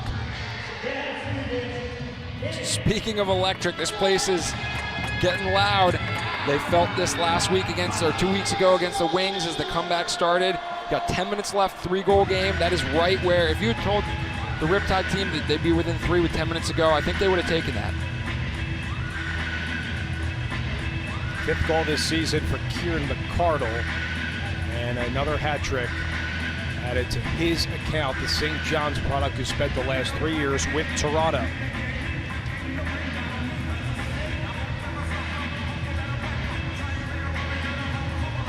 Let's go back downstairs to Danny Wexham to finish up on your Thompson thought. Danny?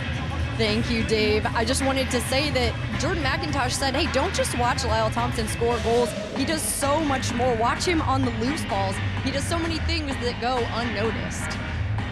He is a terrific player to watch out there as that off the face-off goes into the New York bench. It is won there by Woodall, and that will take us to a timeout with 9:58 to go in regulation. Can New York mount the comeback?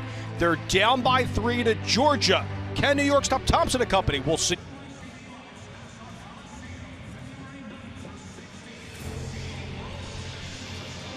Next weekend, the NLL Game of the Week moves to Philadelphia as Trevor Baptiste of the Wings hosts Connor Kelly of the Riptide in an East Division matchup. Catch all the action on BR Live, Twitter, and Facebook starting at 6:30 Eastern Time. In fact, this is one of 6 games tonight on the Week 8 NLL docket.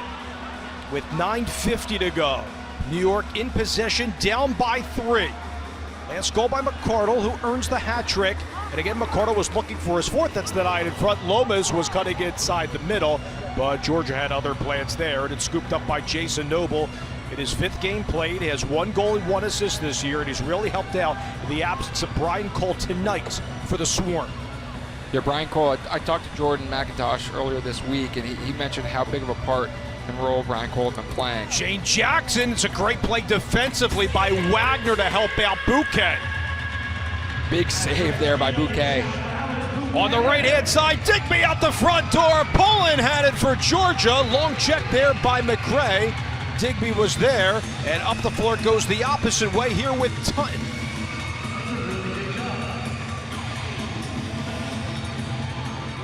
Brendan Bomberry out there on the left-hand side, setting those picks.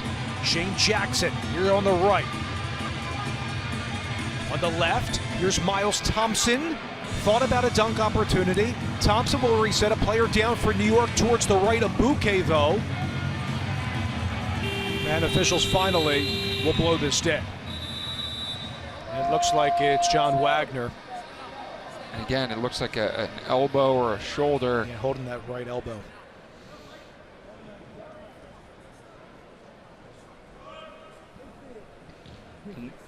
One thing fans may have noticed on that dead ball, the ball was kind of squirting around and no one from the Riptide tried to pick it up, just kicking it around. With the shot clock, if you're down to 2-3 seconds, instead of picking it up and potentially getting checked, you can always just kick that and wait for the shot clock to expire.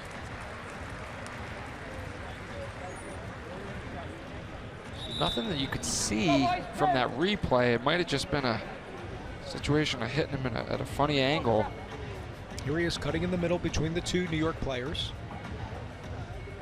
And just it looks like he must have just hit him awkwardly, whether it was his wrist, shoulder, elbow. It looks like maybe something just wasn't locked into place as he went over and tried for that cross check. Digby now in that crossbar pass to McCardle. He gets it back behind the back now on the left for New York. And it's Longboat now. Longboat thought about over the top. We'll get it back on the low shot. Dan Lomas goes low and strikes for New York. It's 10-8. Low Lomas. Lomas with the underhand ripper there. Catches Poulin just off his toe side. They're letting him fly from outside, and it is rewarding them. Late in the shot clock, these are where earlier in the year they just weren't able to put these on net, and now they're putting them on net, and good things happen when you take shots. 8th goal this season for Dan Lomas. He has scored in every game. Danny has more. I spoke with Dan McRae earlier this week, and he was raving about Dan Lomas. Guys, fun facts for you, they work together. So they spend 8 a.m. to 8 p.m. together, weekends together, workout together, carpool together. And he told me then when he came over to New York, he made sure to tell Reggie Thorpe, you got to get Dan Lomas, guys. Radzowitz scores, and it's a 1-goal game. Cody Radzowitz with his 2nd goal in his rookie season, and a big one at home. Danny Wexham in the good luck charm. Every time she's telling us something great about this team, they do something great on the floor. That was superb by the Riptide in transition. And look at this movement by Radzowitz here. right past his defender, Bomberry, to beat Pullen. And Radzowitz getting that feed from Tyson Gibson. Tyson Gibson having the confidence in his teammate, right? This is a young team. They're figuring out their identity, their roles. For Gibson to have that confidence to feed that ball to Radzowitz, who's a defensive transition player, that's starting to show the camaraderie and the chemistry that's building up on this team. 8 minutes to go in the game. It is 1 goal differential between the Swarm and the Riptide. It's Georgia in possession now with Hall, who's been great. 14 seconds between the goals by Lomas and Radzowitz. On the left, here is Hall. Now a seam there on the left-hand side. Thompson fires wide. It was Jackson on the weak side, but it's gobbled up here by Georgia. 8 seconds to go. Lyle Thompson towards the left, behind the back by Stotts. Over to Jackson, went near side there, denied. Loose ball, chance the opposite way. Numbers here for New York, but Johnson holds his pace. And one thing to note, Dave, the speed for the New York Riptide, those are their right-handed players. That's your Tyson Gibson. So on the left-hand side, they don't have the speed demons flying out the door in that transition, so it's probably better for them to get into this settled 5-on-5. Lomas ties it up! Dan Lomas with his second goal tonight, and we're level at 10! That is 4 straight goals for the New York Riptide. What a comeback! I talked about getting to the inside, but you know what? Just keep shooting the ball. If it's going in and they are shooting these outside shots, and Poulin is having trouble seeing them right now. They're burying everything from the outside. They're going through screens. You can see, I don't think Poulin had a clean sight on that ball as it went right over the defender's shoulder there. So the more they can keep throwing the ball to the net and crashing the rebounds, be sure to take away the transition, the better things are going to go, and that's been proven true this fourth quarter. Remember, New York last led when it was 2-1 after the Johnston and McCardle goals. That was early in the first quarter. We are all square at 10 here at Nassau Coliseum. Shetner's shot was knocked out in front. Georgia has numbers the opposite way, but now it's a 2v2 situation. Jennings inside, McIntosh, the captain. Bouquet wasn't full that time for New York, and up the length of the floor for the Riptide here, and Rannigan in transition. He'll come off on a change. Digby's back out there. Here's Gibson on the two-man game, but it was knocked down on a beautiful interception here by Joe White. Joe White on a 2v1 to the right, has Noble as well. White, though, holds his pace for Georgia, and he'll get a change from Ed Como's team. Noble will come off, and Thompson will come back on for the Swarm. What a pace right now. Georgia, two possessions in a row where they've gotten their sticks up in lanes and done a nice job at picking off the passes cleanly. So Riptide want to make sure they take care of that ball, use these 30-second shot clocks to get the look and the second look, and good kill there by their defensive end. That's a lot of confidence coming out of that blue side. Mitch, multiple players defensively have been solid. Rannigan, Johnston among them, Suter as well. It is deadlocked at 10, under 6 minutes to go in regulation. 4 unanswered, 59 seconds apart between those 2 goals by Radzowitz and Lomas. Here's Lomas on the left-hand side now. It's Tyler Digby. Digby over the top shot, denied in front. That was a good play by Tarbell of Georgia. Let's see if New York can step up here, and they do successfully there with Fournier. What a play by Ryan. Big stop, taking away that transition. So both teams doing a good job of locking it down on transition. Longbow with the sidewinder pull-in. Lost it for a moment, and his defender was right there on that back post. It was Matt Dunn. Mitch, talk about right place, right time for Georgia. Yeah, that's something you're taught from as soon as you get in the league, is every rebound, you got to cover it, make sure there's no one in the crease, and clear out those bodies. Stott, speaking of rebounds, goes inside for Jackson. Karam's out now on the right-hand side. Hall feeds it back to Stotts on that right, looking for the crossbar pass. It's denied. Who wants it on the foot race here? Jetner with a burst of speed, but Lyle Thompson will win it. It will be a shot clock violation, however, on the Swarm. You can feel it here from New York on this big comeback at home. That will take us to a timeout. Time to catch your breath, Mitch, with 4:37 to go in regulation. 4 straight of the...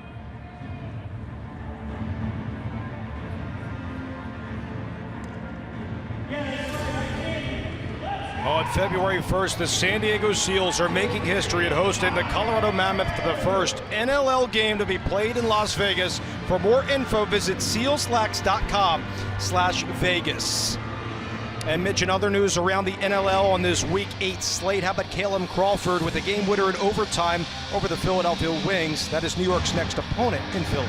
Yeah, they improved. The Black Wolves improved to 4-0, and they are on a tear right now. In a 10-10 game, it's Digby. Poland has it towards his left. And watch these long outlets down the length of the floor as a man scurries out the front door. It's Miles Thompson, but it's read perfectly there by New York. And you don't see Miles Thompson mishandle that. I think he cradled before it was all the way in his stick. But that's a big break for the Riptide here. With about 4 minutes in a tie game, you can expect each team to have anywhere between 8 and 10 possessions. So they're going to make the most of everyone they have. And there's the go-ahead goal by Dan Lomas. He has the hat trick. It's 11-10 Riptide. Shoot till you miss Dan Lomas. That guy is on fire.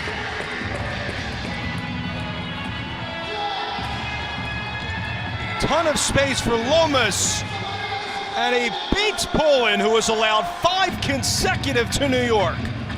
If it wasn't for that Radzewicz goal in transition, Lomas would be on the natural hat trick where you get 3 right in a row.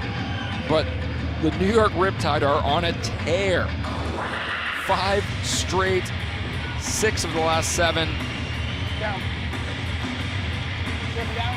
Still a lot of time left with 4:06 remaining. This is how this New York team is maturing in the expansion season, looking for the first win. Look at that face-off draw won by Woodall towards the corner. Met 1v1 with Sellers, and he'll give way to Gibson here. Radzewicz also coming off with a change. Some stick taps on the bench in New York. They love the play of Woodall tonight. Gibson has 2 goals. Cross-floor pass looking for Digby cutting in, but Joel White was stride for stride with him. Here comes Georgia down by 1 with 3:35 to go. It's a little miscommunication there. McCardle threw it, and I think someone zigged instead of zagged there. The ball just trickled in the corner. Zach Miller has a seam, thought about it towards the edge of the crease. Here's the shot by Stotts, but Bouquet had it, raced for the ball. One there by Zed Williams, who also has a goal that ended the 3rd stanza. It's the Swarm jetting past. It's Lyle Thompson. Bouquet didn't let that go 5-hole. And you can sense the urgency by the Riptide defense. They are playing at a very high level. Again, it's going to come down to communication with these crafty and skilled Georgia Swarm players. Can they communicate through these picks, these rolls, and these slip picks? Physical play there by Tutton defensively on Travis Longboat. Gibson now. On the left-hand side, gets the screen by Lomas, the shot by Thorpe. Caroms towards the top of the area here. Gibson trying to win it back. He will with Longboat over the top shot. Poland's there to make a big, but the rebound not in for Gibson. And it go back to the opposite way to McIntosh, the captain. He'll get his fellow offense players back on here for Georgia. Dave, I'll tell you this, that those yellow jerseys, there's no panic in them. You have a lot of cool cucumbers out there. Lyle Thompson, crease dive goal. Deadlocked at 11. Nice try. Nice try. Hat trick for Lyle tonight. Yep, you did that one there. I'm watching the whole way. You did, yeah. Little back and forth between the referees and the players on the floor. Mike Manley is not happy. Feels like that pick in the back was a little too much. Trying to sell it as he goes down onto all 4s there, but Lyle Thompson, automatic. Great screen there by Randy Stotts as well. 12th goal this season for Lyle. Again, it's a hat trick for him tonight. And it's 11-11 as we go back and forth. You don't see the hats come out too often at NLL games. There'll be too many thrown on the field. We got hat tricks for Shane Jackson, hat tricks for Dan Lomas, hat trick for Lyle Thompson. A lot of hats out there. Shane Jackson back out there on the right-hand side. Got the screen by Hall. Behind the cage it goes, cutting Lyle Thompson. And just like that, it is 12-11 Georgia. And bringing the ball behind the net is so difficult to defend because you have the dive, which is dangerous, but then more importantly, all the defense has to turn, and then you get those cutters off ball. And Lyle Thompson's so quick, so fast, he just cuts him. When you give him that kind of space, he's able to find a seam, see him just cuts off the back, and then buries that. Bouquet actually didn't even know where the ball was because he's out looking at the cutters. Yeah, that was a great view by our crew behind the cage. So, Mitch, for those that are watching the defenders there, again, you can't go back and defend that guy behind the cage because you're giving up that space amid the crease right at the top, and you can't do that. Yeah, you want to force him out, but you don't want to chase him back there because he typically can't score unless he dives. So Radzewicz tried to step up and take away the dive, but then you force 4 to play 3 up top, and that's where they got into trouble. 1:40 to go. The Swarm retake the lead, 12-11, and in possession here with Jackson and company. Hall on the right has a seam in front of the crease as well. Hall went back post, no. And here comes New York with 90 seconds to play.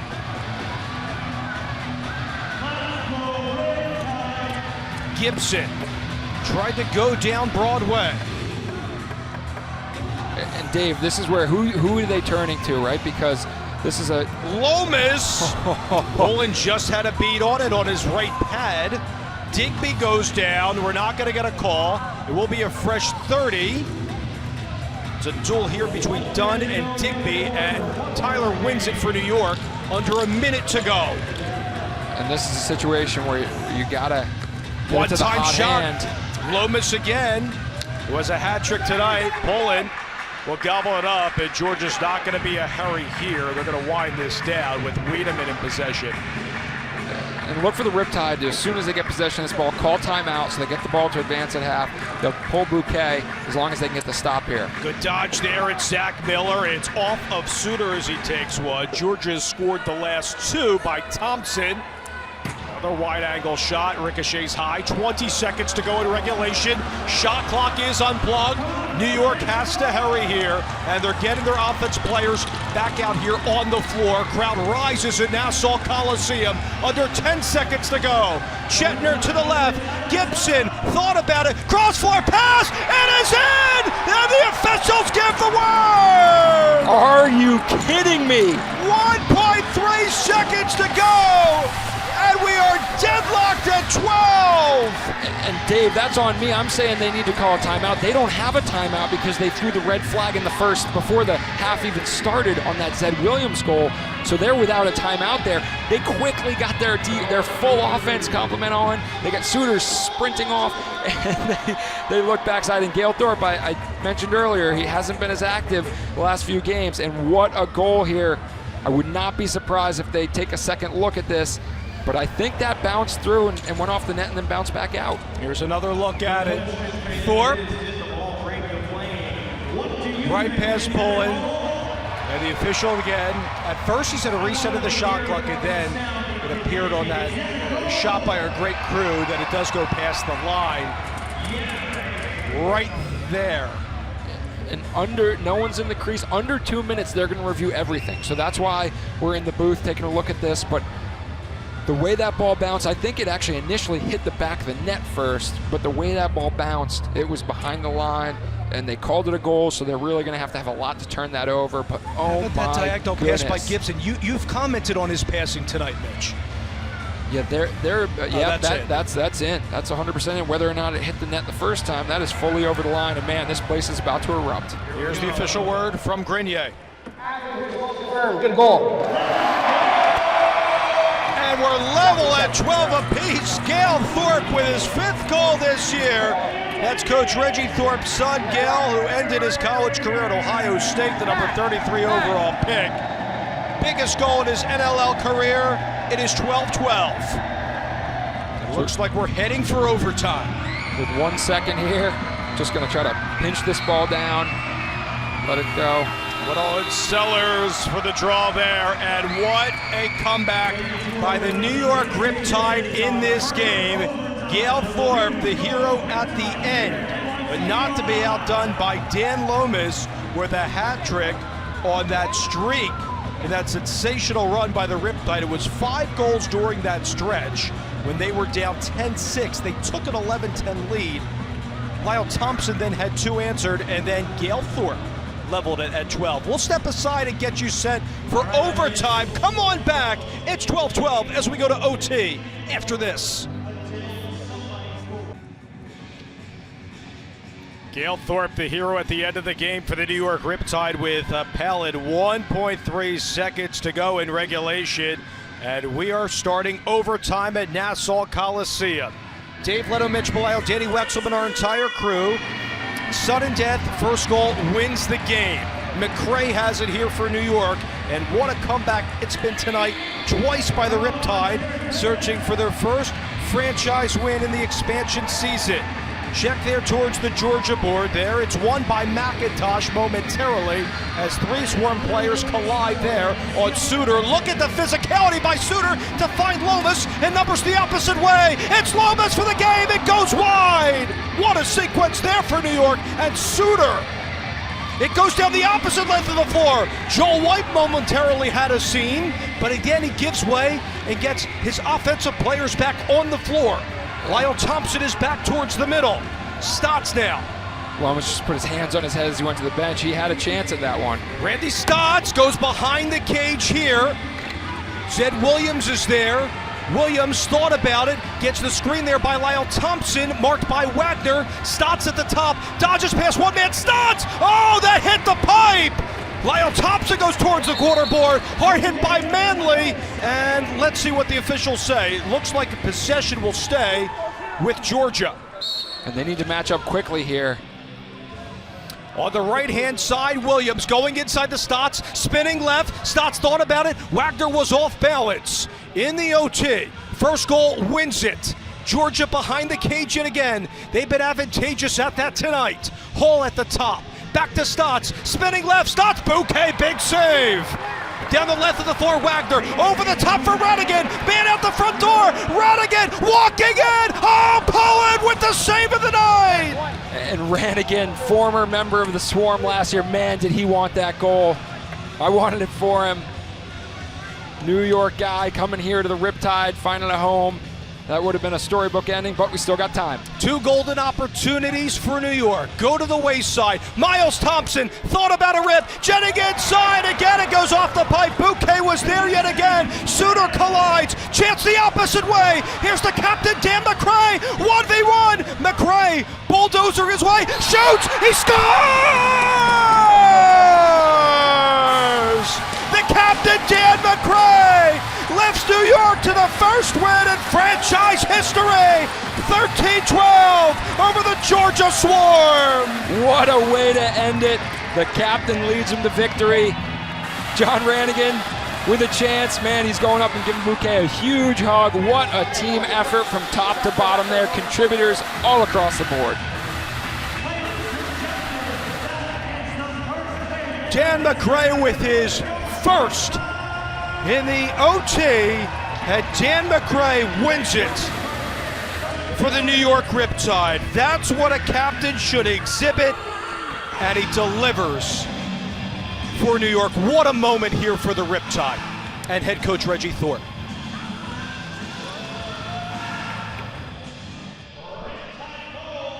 And this is what Coach Como talked about coming in. He said the Riptide have gotten better every game, and you see it here tonight. They put together a complete game. They went down big, they came back big, they scored when the game was on the line. This is the kind of game that Reggie Thorpe was looking for out of his team. Take the punch and answer. Now, Mitch, let's go to the Geico play of the game. And what more could you ask from a captain at the end of the game? Dan McCray, 1v1. Look at the positioning here at Fires at Pass Poland. Yeah, he bodies up Noble, steps out, waits for his teammate.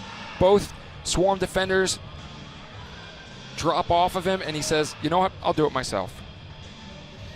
Dan McCray with the winner, the captain for the New York Riptide. We'll wrap up this wild contest. First win in franchise history for the New York Riptide. We'll wrap it up after this. History is made at Nassau Coliseum as the captain, Dan McCray, at overtime lifts New York to their first franchise win.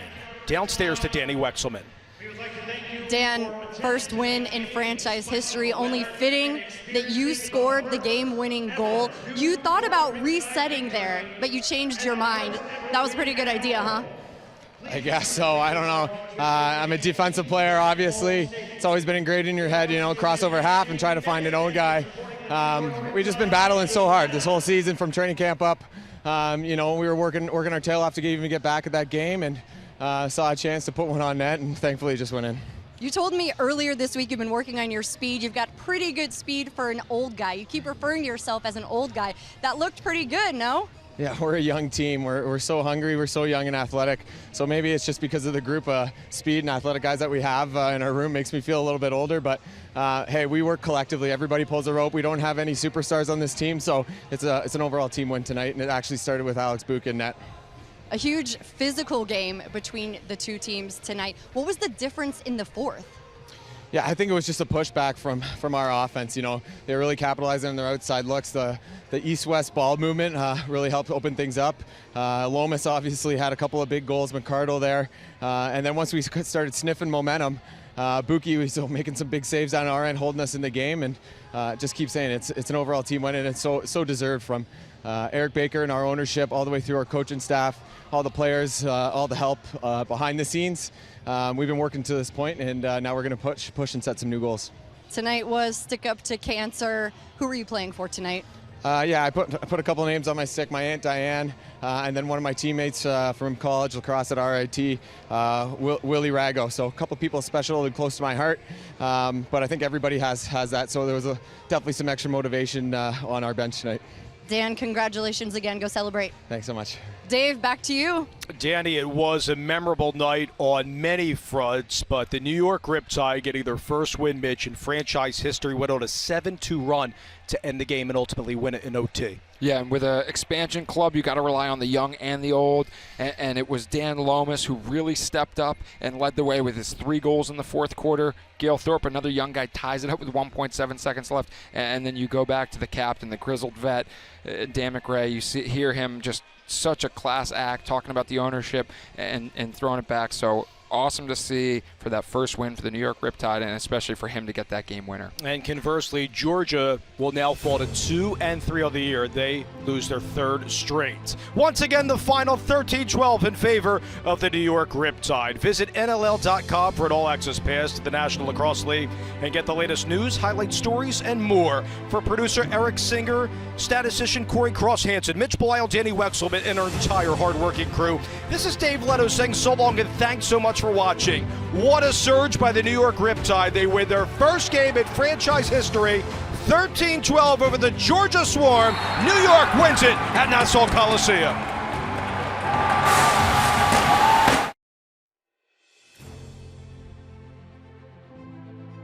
You have been watching a special presentation of the National Lacrosse League.